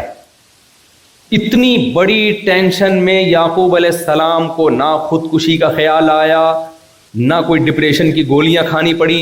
سمپل ایک لفظ نے ان کو تسلی دی ہے, وہ کیا ہے کہ اعلم من اللہ ما لا تعلمون, میں اللہ کے بارے میں وہ کچھ جانتا ہوں جو تم نہیں جانتے. کیا جانتے ہیں بھائی آپ اللہ کے بارے میں جو ہم نہیں جانتے؟ بھائی مجھے اللہ کے بارے میں پتا ہے, جو کچھ کرتا ہے کون کرتا ہے؟ اللہ کرتا ہے. نمبر 2, وہ میرا دشمن نہیں ہے. سمپل یہ 2 لفظ ایسے ہیں جو کسی سائیکیٹرسٹ کے پاس اور سائیکولوجسٹ کے پاس نہیں ہے. تبھی میں نے جو ڈاکٹر ہے نا جو نفسیات کے, ان کو خود ڈپریشن میں دیکھا ہے میں نے. کتنے آ چکے ہیں میرے پاس. ہم لوگوں کی اسٹریس اور ڈپریشن کا علاج کرتے تھے, لیکن ہمیں جب ٹینشن آئی ہے تو ہم خود پاگل ہو گئے.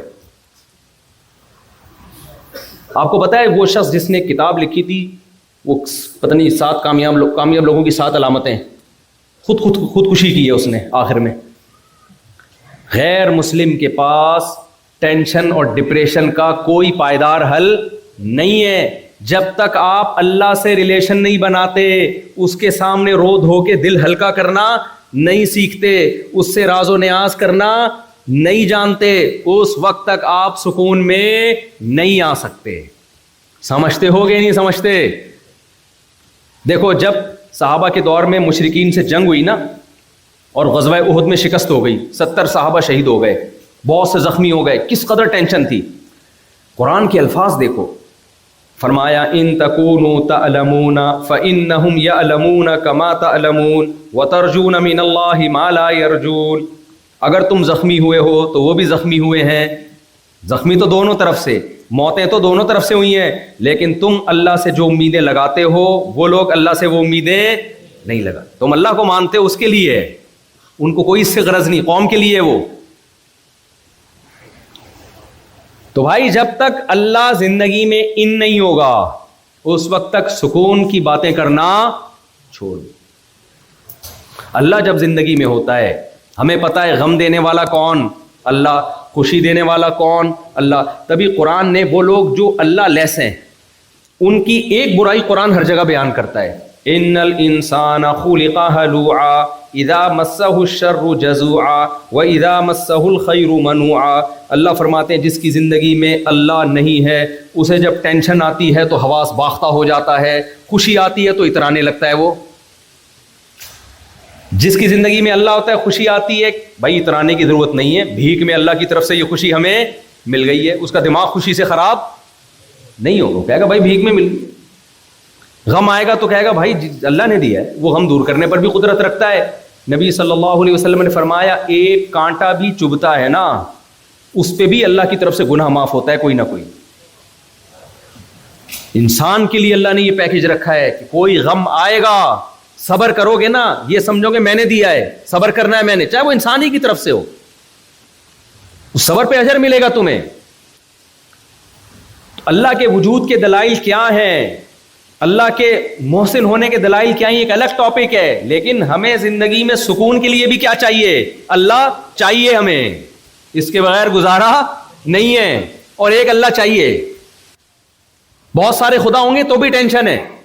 قرآن نے کیا کہا ہے, ضرب اللہ مثلا رجلا فیہ شرکاء متشاکسون ورجلا سلما لرجل هل یستویان مثلا. کیا خاندانی مثال. پہلے قرآن میں نا بہت دلائل توحید کے, بھائی خدا ایک ہے, معبود ایک ہے, دو نہیں ہو سکتے.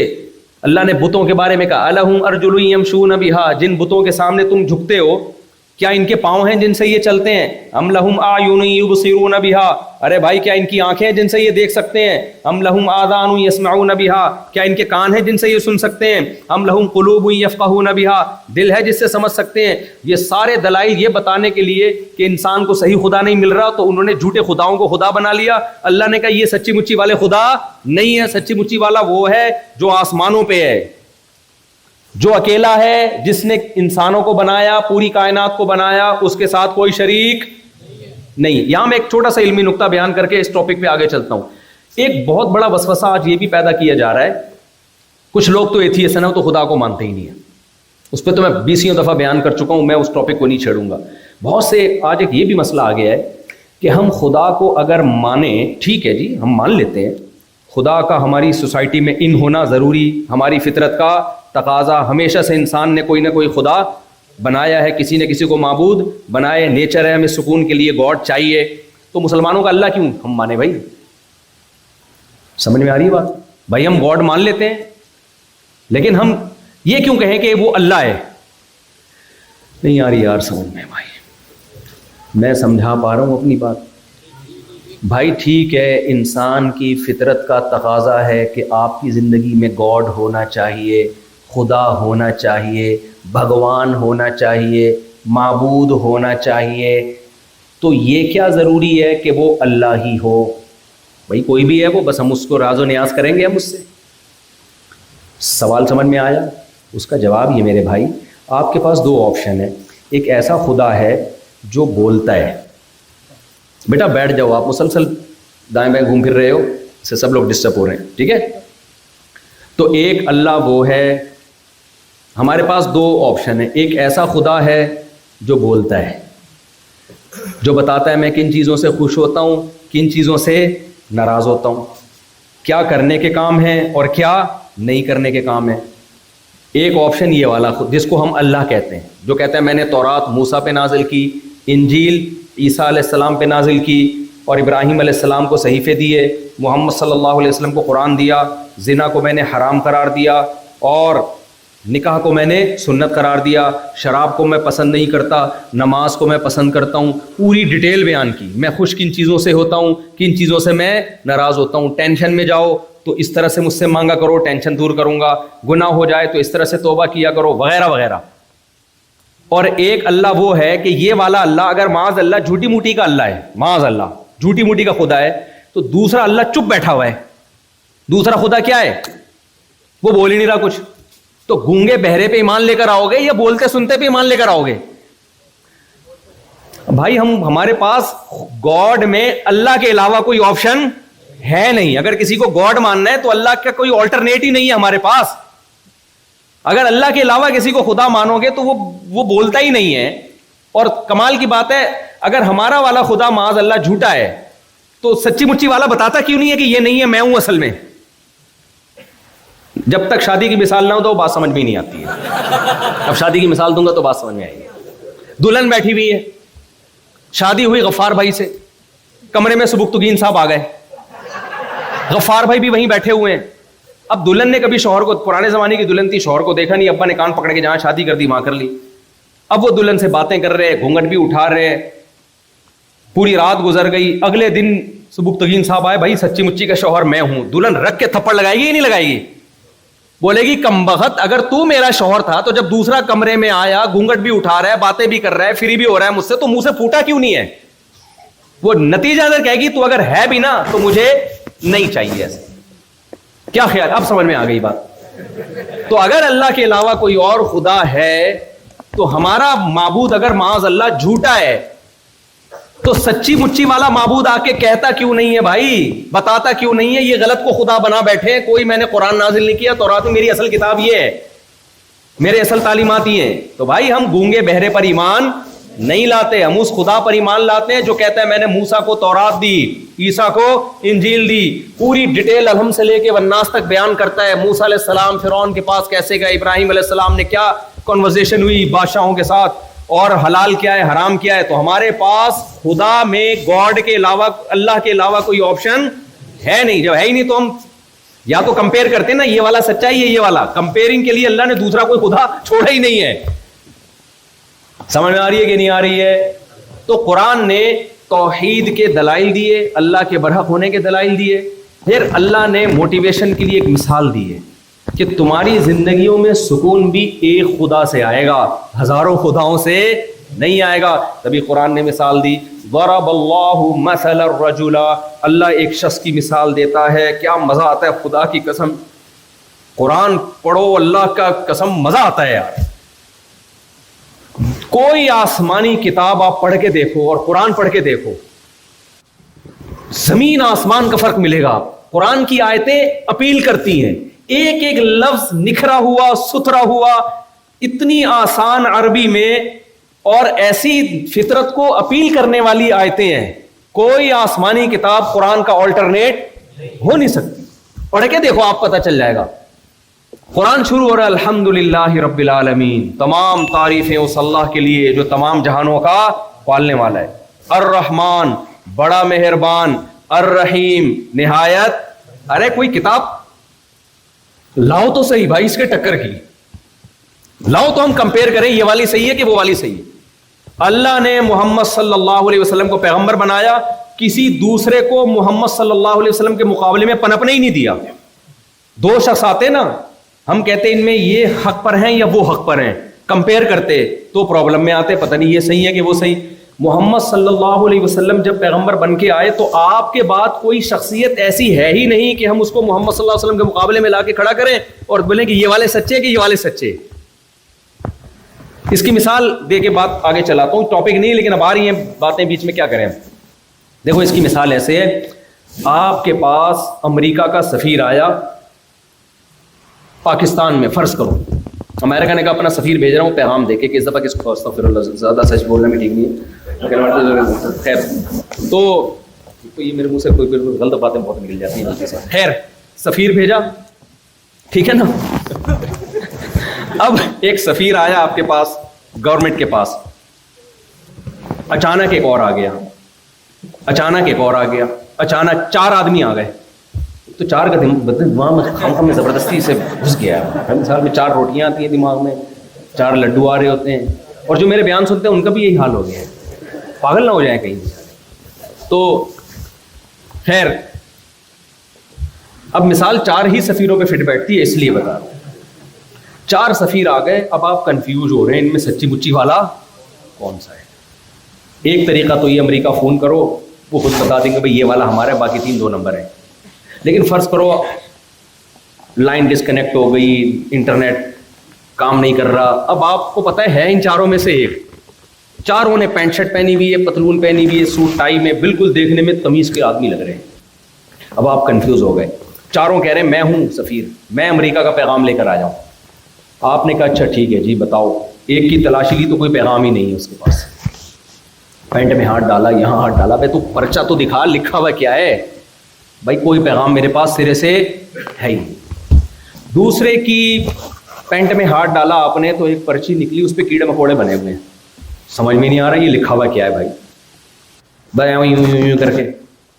تیسرے کی پینٹ میں ہاتھ ڈالا تو لکھا ہوا سمجھ میں تو آ رہا ہے, لیکن وہ پیغام ایسا ہے آپ کہہ رہے ہو کہ یار یہ امریکن گورنمنٹ ایسی اوٹ پٹانگ باتیں نہیں کر سکتی, الٹی باتیں لکھی ہوئی ہیں ساری, کہ ایسا کرو فلاں جگہ بم رکھ کے آ جاؤ, ایسا کرو, یوں کرو, الٹے لٹکا کرو, روزانہ آدھا گھنٹہ ٹماٹر کھایا کرو, جلیبیاں کھایا کرو. آپ کو یار یہ چیزیں امریکن گورنمنٹ پہ سوٹ نہیں کر. چوتھا اس کی جب تلاشی لی تو پیغام نکلا کہ اس دفعہ استغفر اللہ پھر وہی ہو رہا ہے, تو باقاعدہ اسٹیمپ ہے, پورا ایک پراپر پیغام ہے کہ بھائی یہ ہے دہشت گردی کو کنٹرول کریں آپ لوگ, ٹھیک ہے نا, وغیرہ وغیرہ وغیرہ وغیرہ جو بھی ہے. لگتا ہے دیکھنے میں یہ بھائی یہ کس کا پیغام ہے, گورنمنٹ کا ہے. بہت سارے لوگ آئے جنہوں نے دعوے کیے کہ ہم میسنجر آف گاڈ ہیں. آج بھی بہت سارے مذاہب ہیں دنیا میں, یہودیت ہے, عیسائیت ہے, ہندو بھی کہتے ہیں ہمارا مذہب بھگوان کا مذہب ہے, سکھ بھی کہتے ہیں ہمارا مذہب کس کا ہے, جو خدا ہے, اصل پیغام ہمارے پاس ہے. سب کا یہ دعویٰ ہے. ان میں بہت سے ایسے ہیں جب ہم نے ان کی تلاشی لی تو بہت سو کے پاس تو سرے سے پیغام نکلا ہی, کچھ ہے ہی نہیں سوائے 2-3 باتوں کے. وہ باتیں بھی ایسی ہیں کہ وہ ابا ویسے ہی بتا دیتے ہیں, اس کے لیے ہمیں مذہب کی ضرورت, بولو نا, جیسے سچ بولو, جھوٹ نہ بولو, چوری نہ کرو, تو یہ باتیں تو گورنمنٹ بھی بتاتی ہے, ابا بھی یہی بتا کے گئے تھے دنیا سے. کیا خیال ہے, اس کے لیے ہمیں مذہب کی ضرورت نہیں ہے. کچھ لوگ ایسے ہیں کہ جن کی جیب سے پیغام نکلا سمجھ میں ہی نہیں آ رہا, وہ زبانیں ختم ہو گئیں دنیا سے, پتہ ہی نہیں چل رہا اس کا مطلب کیا ہے. ایسے مذاہب بھی ہیں دنیا میں, بھائی آپ کیا بول رہے ہو. کچھ لوگ ایسے ہیں جن کی جیب سے پیغام نکلا لیکن لگتا نہیں ہے کہ یہ خدائی تعلیمات ہو سکتی. اس میں ہزاروں خدا تھے, اس میں سورج کی پرستش تھی. خدا کیوں تمہیں ایک حکم دے گا کہ سورج کی عبادت کرو بھائی, کیا خیال ہے. وَسَخَّرَ لَكُمْ, اللہ نے سورج تمہاری خدمت کے لیے بنایا. کبھی اپنے خادم کے سامنے جھکا جاتا ہے, سرونٹ کے سامنے جھکا جاتا ہے کبھی. اللہ کہہ رہے یہ تمہاری خدمت کے لیے تم اصل ہو بھائی, یہ پہاڑ تمہاری خدمت کے لیے, یہ آگ تمہاری خدمت کے لیے. تو ان کے پاس پیغام یہ تھا آگ کی پوجا کرو, ان کے پاس پیغام یہ تھا چوہوں کی عبادت کرو, بندروں کو معبود سمجھو, گائے کو معبود سمجھو. تو وہ پیغام ایسا ہے, پیغام دیکھ کے لگ رہا ہے بھائی یہ خدا کا پیغام, بولو نہیں ہو سکتا. بھائی ایک محمد صلی اللہ علیہ وسلم واحد شخص ہیں جنہوں نے کہا میں میسنجر آف گاڈ ہوں. آپ کے پاس سے جو پیغام نکلا, ایک تو سمجھ میں بھی A to Z آ رہا ہے کیا ہے پیغام. عقیدہ بتایا یہ عقیدہ رکھنا ہے، یہ صحیح ہے، یہ عقیدہ غلط. عمل کیا کرنا ہے؟ ایسا خاندانی پیغام جب آیتیں پڑھتے ہیں قل تعالوا اتل ما حرم ربکم علیکم، آؤ ہم بتاتے ہیں تمہارا رب کن چیزوں سے ناراض ہوتا ہے. اللہ تشرکوا بہ شیئا، اللہ کے ساتھ کسی کو شریک مت کرو. وبالوالدین احسانا، والدین کو اولڈ ہاؤس میں جمع بولو مت کرو. ولا تقل لہما اف، ماں باپ کے سامنے اف بھی مت کرو. ولا تقتلوا اولادکم خشیۃ املاق، فیملی پلاننگ والوں کی باتوں میں آ کے بچوں کے حمل کو ضائع مت کرو. یہ کیلکولیشن ٹھیک نہیں ہے. بچہ پیدا ہوگا تو پھر رزق ملے گا، پہلے سے نہ دیکھو کتنا رزق ہے. پہلے سے تھوڑی ماں کی چھاتیوں میں دودھ پیدا ہوتا ہے، پیدا ہوگا تو پھر ماں کی چھاتیوں میں دودھ پیدا ہوگا. جب انسان دنیا میں آئے گا تو وسائل بڑھیں گے. ابھی سے ماہرین ہیں جو اکنامکس کے ماہرین ہیں ان سے کیلکولیشن کر کے یہ نہ کرو کہ اتنی ہونی چاہیے، اتنی آبادی نہیں ہونی چاہیے. سمجھتے نہیں ہو میرا خیال ہے بات کو. جب نہیں پڑھو گے رات کو تو کیسے سمجھو گے بات کو؟ ہم یہ اسکول میں کہتے تھے، صبح اس کلاس میں سبق ہی سمجھ میں نہیں آ رہا ہوتا تو جو ہوتا ہے کراچی میں تو الحمدللہ کسی کی سمجھ میں نہیں آتا. تو پھر وراثت کے حکام ہیں، نکاح طلاق کے حکام ہیں، قصاص کے حکام ہیں، فوجداری قوانین ہیں. ڈاکوؤں کا کیا حکم ہے، چور کا کیا حکم ہے، خیانت کا کیا حکم ہے، زنا کا کیا حکم ہے، شراب کا کیا حکم ہے. وراثت میں ایسی پیچیدگیاں، قرآن نے پورے حکام بیان کیے. شوہر مر جائے تو بیوی کو وراثت میں کتنا حصہ ملے گا، اولاد ہے تو کیا ملے گا، اولاد نہیں ہے تو کیا ملے گا. بیوی پہلے مر گئی جو مرتی نہیں، لیکن اللہ نہ کرے، ویسے تو ہمیشہ پہلے شوہر ہی مرتے ہوئے میں نے دیکھے ہیں، لیکن کبھی کبھار الٹا بھی ہو جاتا ہے. وہ اتفاق سے مر جائے تو پھر کیا حکم ہے. اگر کسی شخص کا کما نہیں رہا، بے روزگار ہو گیا ہے، تو اس کے رشتہ داروں پہ اس کے نان نفقے میں کتنے پرسنٹ کس رشتہ دار پہ ڈیوائیڈ ہوگا. یہ حکام بھی کون بیان کر رہا ہے؟ وعلی الوارث مثل ذلک. طلاق ہو جائے تو عدت کے کیا حکام ہیں، نان نفقہ کس پر ہے، اولاد کا نان نفقہ کس پر ہے. میاں بیوی کے جھگڑوں کو نمٹانے کے طریقے قرآن نے بیان کیے. یعنی پورا فقہ کے ابواب 80 جلدوں پر اسلامی قانون ہے. یہ سارا قرآن و سنت سے اخذ. یہ پرچہ محمد صلی اللہ علیہ وسلم کے علاوہ کسی اور کے پاس سے نکلا بولو ہے ہی نہیں. تو اس لیے کوئی کمپیئر ہی نہیں ہمارے پاس. کمپیئرنگ کے لیے اللہ نے کوئی رکھا ہی نہیں ہے کہ بھئی آپ نبی کو دوسروں سے کمپیئر کریں پھر دیکھیں سچا کون ہے جھوٹا کون ہے. اللہ نے کہا ایک اکیلے محمد صلی اللہ علیہ وسلم، ان کے علاوہ کسی دوسرے کو میں نے پنپنے دیا ہی نہیں. سمجھتے ہو کہ نہیں سمجھتے ہو؟ تو میں جلدی سے بات کو سمیٹ کے ختم کرتا ہوں. اللہ نے کہا کہ تمہیں معبود کی ضرورت ہے خوش رہنے کے لیے، اور معبود بھی ایک ہونا چاہیے. پھر اس کی قرآن نے مثال دی، ضرب اللہ مثلا رجلا فیہ شرکاء متشاکسون. یہ مثال بھی آپ کو کسی آسمانی کتاب میں اتنی ڈیٹیل کے ساتھ نہیں ملے گی. اللہ کہتے ہیں بھائی دیکھو تو ہم تمہیں مثال دیتے ہیں. ایک شخص ہے جس کے بہت سارے آقا ہیں، اور ایک وہ شخص ہے سلم لرجل جس کا مولا اور مالک صرف ایک ہے. هل یستویان مثلا، کیا دونوں ایک جیسے ہو سکتے ہیں؟ بھائی جس کے بہت سارے معبود ہیں، یہ بھی ہے وہ بھی ہے وہ بھی ہے، اس کو بھی خوش اس کو بھی خوش، اس کی تو ایسی کی تیسی. جو ایتھیس ملحد خدا کے باغی ہوتے ہیں ان کے بہت سارے معبود ہوتے ہیں. کہنے کو تو وہ کہتے ہیں ہمارا کوئی معبود نہیں ہے، لیکن ان کے بہت سارے معبود. خواہشات ان کی معبود ہوتی ہیں. ان کا زنا کا دل کرے گا زنا کریں گے، یہ خواہش ہے نا. افرأیت من اتخذ الہہ ہواہ. اللہ کہتے ہیں کیا تم نے ایسے شخص کو دیکھا جس نے اپنی خواہشات کو معبود بنایا ہوا ہو، جو دل چاہے وہ کرنا ہے. تو یہ 20 معبود ہو گئے آپ کے. پھر دل جب چاہے گا، عقل کبھی کہتی ہے غلط ہے، عقل کبھی کہتی ہے صحیح ہے. عقل تھوڑی ہر جگہ آپ کی صحیح فیصلہ کرتی ہے.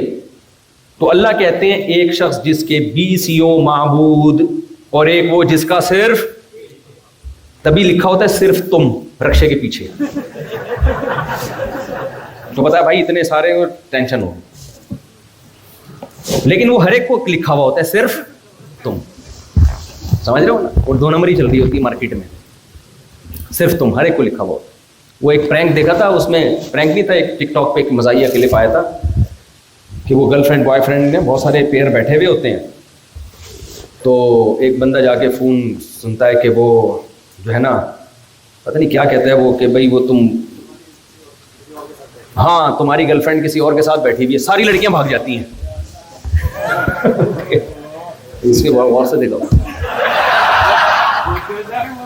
کوئی فون کیا کہ تمہاری گرل فرینڈ کسی اور کے ساتھ, ساری لڑکیاں اٹھ کے بھاگ گئی. تو ہر ایک کو صرف تم چل رہا ہے مارکیٹ میں.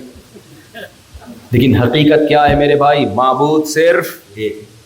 محبتیں بہت سو سے ہوتی ہیں, معبود والی محبت ایک سے. کیا مطلب؟ اس کی محبت پہ سب محبتیں قربان. سب سے محبت کرنی ہے, اس کے مقابلے میں نہیں کرنی بھائی. اصل کون ہے؟ اللہ. یہ جب دماغ میں کھوپڑی شریف میں آ گیا نا, بہت ایک لائف کا ایک ہدف ہو جائے گا. یار سب کچھ ٹھیک ہے لیکن پہلے کون ہے؟ اللہ. میں اس کی ایک مثال دیتا ہوں, پھر وہ شادی کے بغیر مثال سمجھ میں نہیں آئے گی. کیا کریں میرے بھائی؟ تبھی قرآن نے کہا دیکھو اللہ ہمیں یہ نہیں کہتا کہ میرے علاوہ کسی سے محبت مت کرو, کیونکہ اسلام دین فطرت ہے. کبھی فطرت کے خلاف آپ کو آرڈر نہیں کرے گا. آپ جس کے ساتھ رہتے ہیں اس سے محبت ہو جاتی ہے, کسی میں اٹریکشن ہو اس سے محبت بولو ہو جاتی ہے, کوئی آپ پر احسان کرے اس سے محبت. 5 اسباب ہیں محبت کے. محبت کے کتنے اسباب ہیں؟ 5. اکثر و بیشتر 5 چیزوں کی وجہ سے ہمیں کسی سے محبت ہوتی ہے. خوبصورتی کی وجہ سے بعض دفعہ محبت ہو جاتی ہے. کتنے نالائق ہے لیکن اٹریکٹیو ہے, خوبصورت ہے, عشق معاشقے ہو جاتے ہیں کہ نہیں ہو جاتے؟ بھائی مجھے ہر قیمت پہ یہ چاہیے. بتا رہے ہیں بھائی یہ چور ہے, یہ کرپٹ ہے, نہیں جی مجھے یہی چاہیے. تو حسن ایسی چیز ہے جس سے انسان کسی پر کسی کی طرف مائل ہوتا ہے. پھر صاحب کمال ہونا. بعض دفعہ حسن نہیں ہوتا, کمال. اولمپکس میں نیزہ اٹھا کے ادھر تک پھینک دیا, کوئی حسن تھا کوئی خاص؟ نارمل جیسے سب ہوتے ہیں. بھائی کمال ہے یار, جو کام دوسرے نہیں کر سکتے. تو کمال ہو کسی کے اندر, اس سے بھی انسان کو کسی سے محبت. یہ الگ ٹاپک ہے, اس پر کبھی ہم ڈیٹیل سے بیان کریں گے, ابھی تو صرف ایک مثال سے سمجھانے کے لیے. کبھی ہمیں کسی سے محبت ہوتی ہے اس کے احسانات کی وجہ سے. بوڑھے باپ بوڑھی ماں سے بھی محبت ہوتی ہے, حالانکہ کوئی کمال نہیں ہوتا, کوئی حسن نہیں ہوتا, لیکن بوڑھی ماں بہت اچھی لگتی ہے. ماں جتنی بوڑھی ہو اتنی اچھی لگتی ہے. کیوں بھائی؟ احسانات ہے یار, احسانات ہے. اس احسانات کی وجہ سے بھی انسان کو محبت ہو جاتی ہے.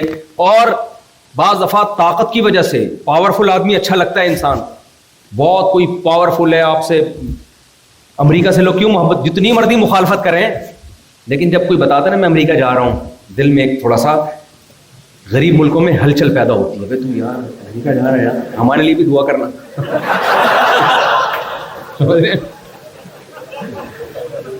طاقت, قوت. تو اس طرح 5 چیزیں, یہ تمام کی تمام چیزیں اللہ میں, خدا میں, معبود میں سب سے زیادہ پائی جاتی ہیں. جمال, کمال, احسان جس کو نوال کہا جاتا ہے, طاقت اور کمال. انڈے سے کیسا چوزا نکال دیتا ہے 21 دنوں میں. یہ ہماری ڈیجیٹل کیمرے ہماری کھوپڑی میں اس نے فٹ کر دیے. اس کے کمالات دیکھو تو کمال ہی کمال. تو اللہ یہ کہتے ہیں کہ اللہ نے یہ نہیں کہا دوسروں سے محبت نہ کرو. اللہ کہتے ہیں کہ اشد حبا للہ, ایمان والے مجھے چونکہ میں معبود ہوں, خدا سمجھتے ہیں, تو سب سے محبت کرتے ہیں. میری محبت کا گراف دوسروں سے ہمیشہ اونچا رہے. اس سے ہماری ٹینشن کیا ہو گئی؟ ختم. بھائی سب سے محبت کرنی ہے, اللہ سے آگے نکلنے کی کوشش, یہ زندگی کا اصول ہو گیا ہمارا. ختم. اب میں اس کو وہ شادی کی مثال سے سمجھاتا ہوں کہ اس کے بغیر سمجھ میں نہیں آئے گا. اللہ یہ نہیں کہا کہ مجھ سے بہت زیادہ محبت کرو. بھائی بہت زیادہ محبت کو کون معیار ناپتا رہے گا؟ کون سے کوئی ترازو ہے کہ تھوڑی ہے 1 کلو کرو, 2 کلو محبت کرو, 10 کلو محبت؟ نہ. اللہ نے کہا اشد حبا للہ, جو ایمان والے لوگ ہیں. اشد کمپیریٹیو ڈگری ہے, کمپیئر کیا جا رہا ہے, دوسروں کے مقابلے میں مجھ سے محبت زیادہ کرتے ہیں. اب ایک مثال ہے, آپ کی اتفاق سے, اللہ نہ کرے یا اللہ کرے, یہ آپ خود بہتر جانتے ہوں گے, 2 بیویاں تھیں, دونوں کو آپ نے ٹوپی کرائی ہوئی ہے. ایک کو آپ نے کہا بیگم وہ تو ایسی کی تیسی, اس کی تو ایسی کی, مجھے سب سے زیادہ محبت کس سے ہے؟ تم سے ہے. دوسری کو بھی یہی ٹوپی کرا دیا آپ نے, بیگم وہ تو اس کی تو ایسے ہی بیوہ سمجھ کے کر لی میں نے اس سے شادی, اصل محبت مجھے کس سے ہے؟ تم سے ہے. اس سے بھی ہے چونکہ رکھا ہوا ہے, اس کو ظاہر ہے بیوی ہے, لیکن تم سے اس سے زیادہ محبت ہے. ٹھیک ہے بھائی, دونوں مان لیں گے, لیکن اگر آزمائش آ گئی، ایک کو خوش کرنے میں دوسری ناراض، اس کو خوش کرو تو وہ ناراض. فار ایگزامپل دونوں نے یہ ٹھان لی کہ سنڈے کو لنچ تم نے میرے ساتھ کرنا ہے، اور یہ آپشنل نہیں ہے، آپ کو کرنا پڑے گا. اگر آپ نے نہیں کیا لنچ میرے ساتھ سنڈے کو 12 بجے میں ناراض. آپ کہیں گے بھائی کیونکہ محبت تو ہے نا آپ کو، آپ نے قبول کر لیا، بیگم قبول ہے. آپ نے کہا سستے میں محبت ثابت ہو جائے گی، لنچ کر لو. کیا خیال ہے بھائی؟ دائیں بائیں ساری مصروفیات کینسل کرو، لنچ کر لیں گے، اس کو ثابت ہو جائے گا میں اس سے محبت کرتا ہوں، ہنسی خوشی زندگی گزرے گی. دوسری نے کہا سنڈے کو آپ نے لنچ میرے ساتھ کرنا ہے. آپ کہو گے لنچ نہیں، میں نے کیا کرنا ہے؟ ڈنر کرنا ہے آپ کے ساتھ. کیا کرنا ہے؟ کیونکہ آپ کو اس سے بھی محبت ہے، اس کو ناراض نہیں کر سکتے آپ. تو آپ نے کیا کہا بھائی میں نے آپ کے ساتھ سنڈے کو ڈنر کرنا ہے. وہ تو پہلے سے اس کو پتا تھا، یہ دونوں نے طے کیا ہوا تھا اس کو آزمانا ہے. اس نے کہا نہیں، ڈنر نہیں. آپ کو لنچ اور ڈنر میں اگر فرق معلوم نہیں ہے تو ڈکشنری دیکھیں، ڈنر ڈی سے شروع ہوتا ہے، لنچ ایل سے شروع ہوتا ہے. دونوں کے اسپیلنگ میں فرق. لنچ کرنا ہے. آپ کو چونکہ دونوں سے محبت ہے، ناراض کسی کو نہیں کرنا چاہتے آپ پہلے کمپرومائز کی کوشش کرو گے. حتی یہاں تک کہ آپ اس پہ بھی ایگری ہو جاؤ گے یار کسی کو نہیں ناراض کرنا چاہتا، 12 بجے لنچ تمہارے پاس، 1 بجے ڈبل کھا لیں گے یار، بعد میں ہاضمے کی گولیاں کھا کے کچھ کر لیں گے، ناراض کسی کو نہیں کرنا.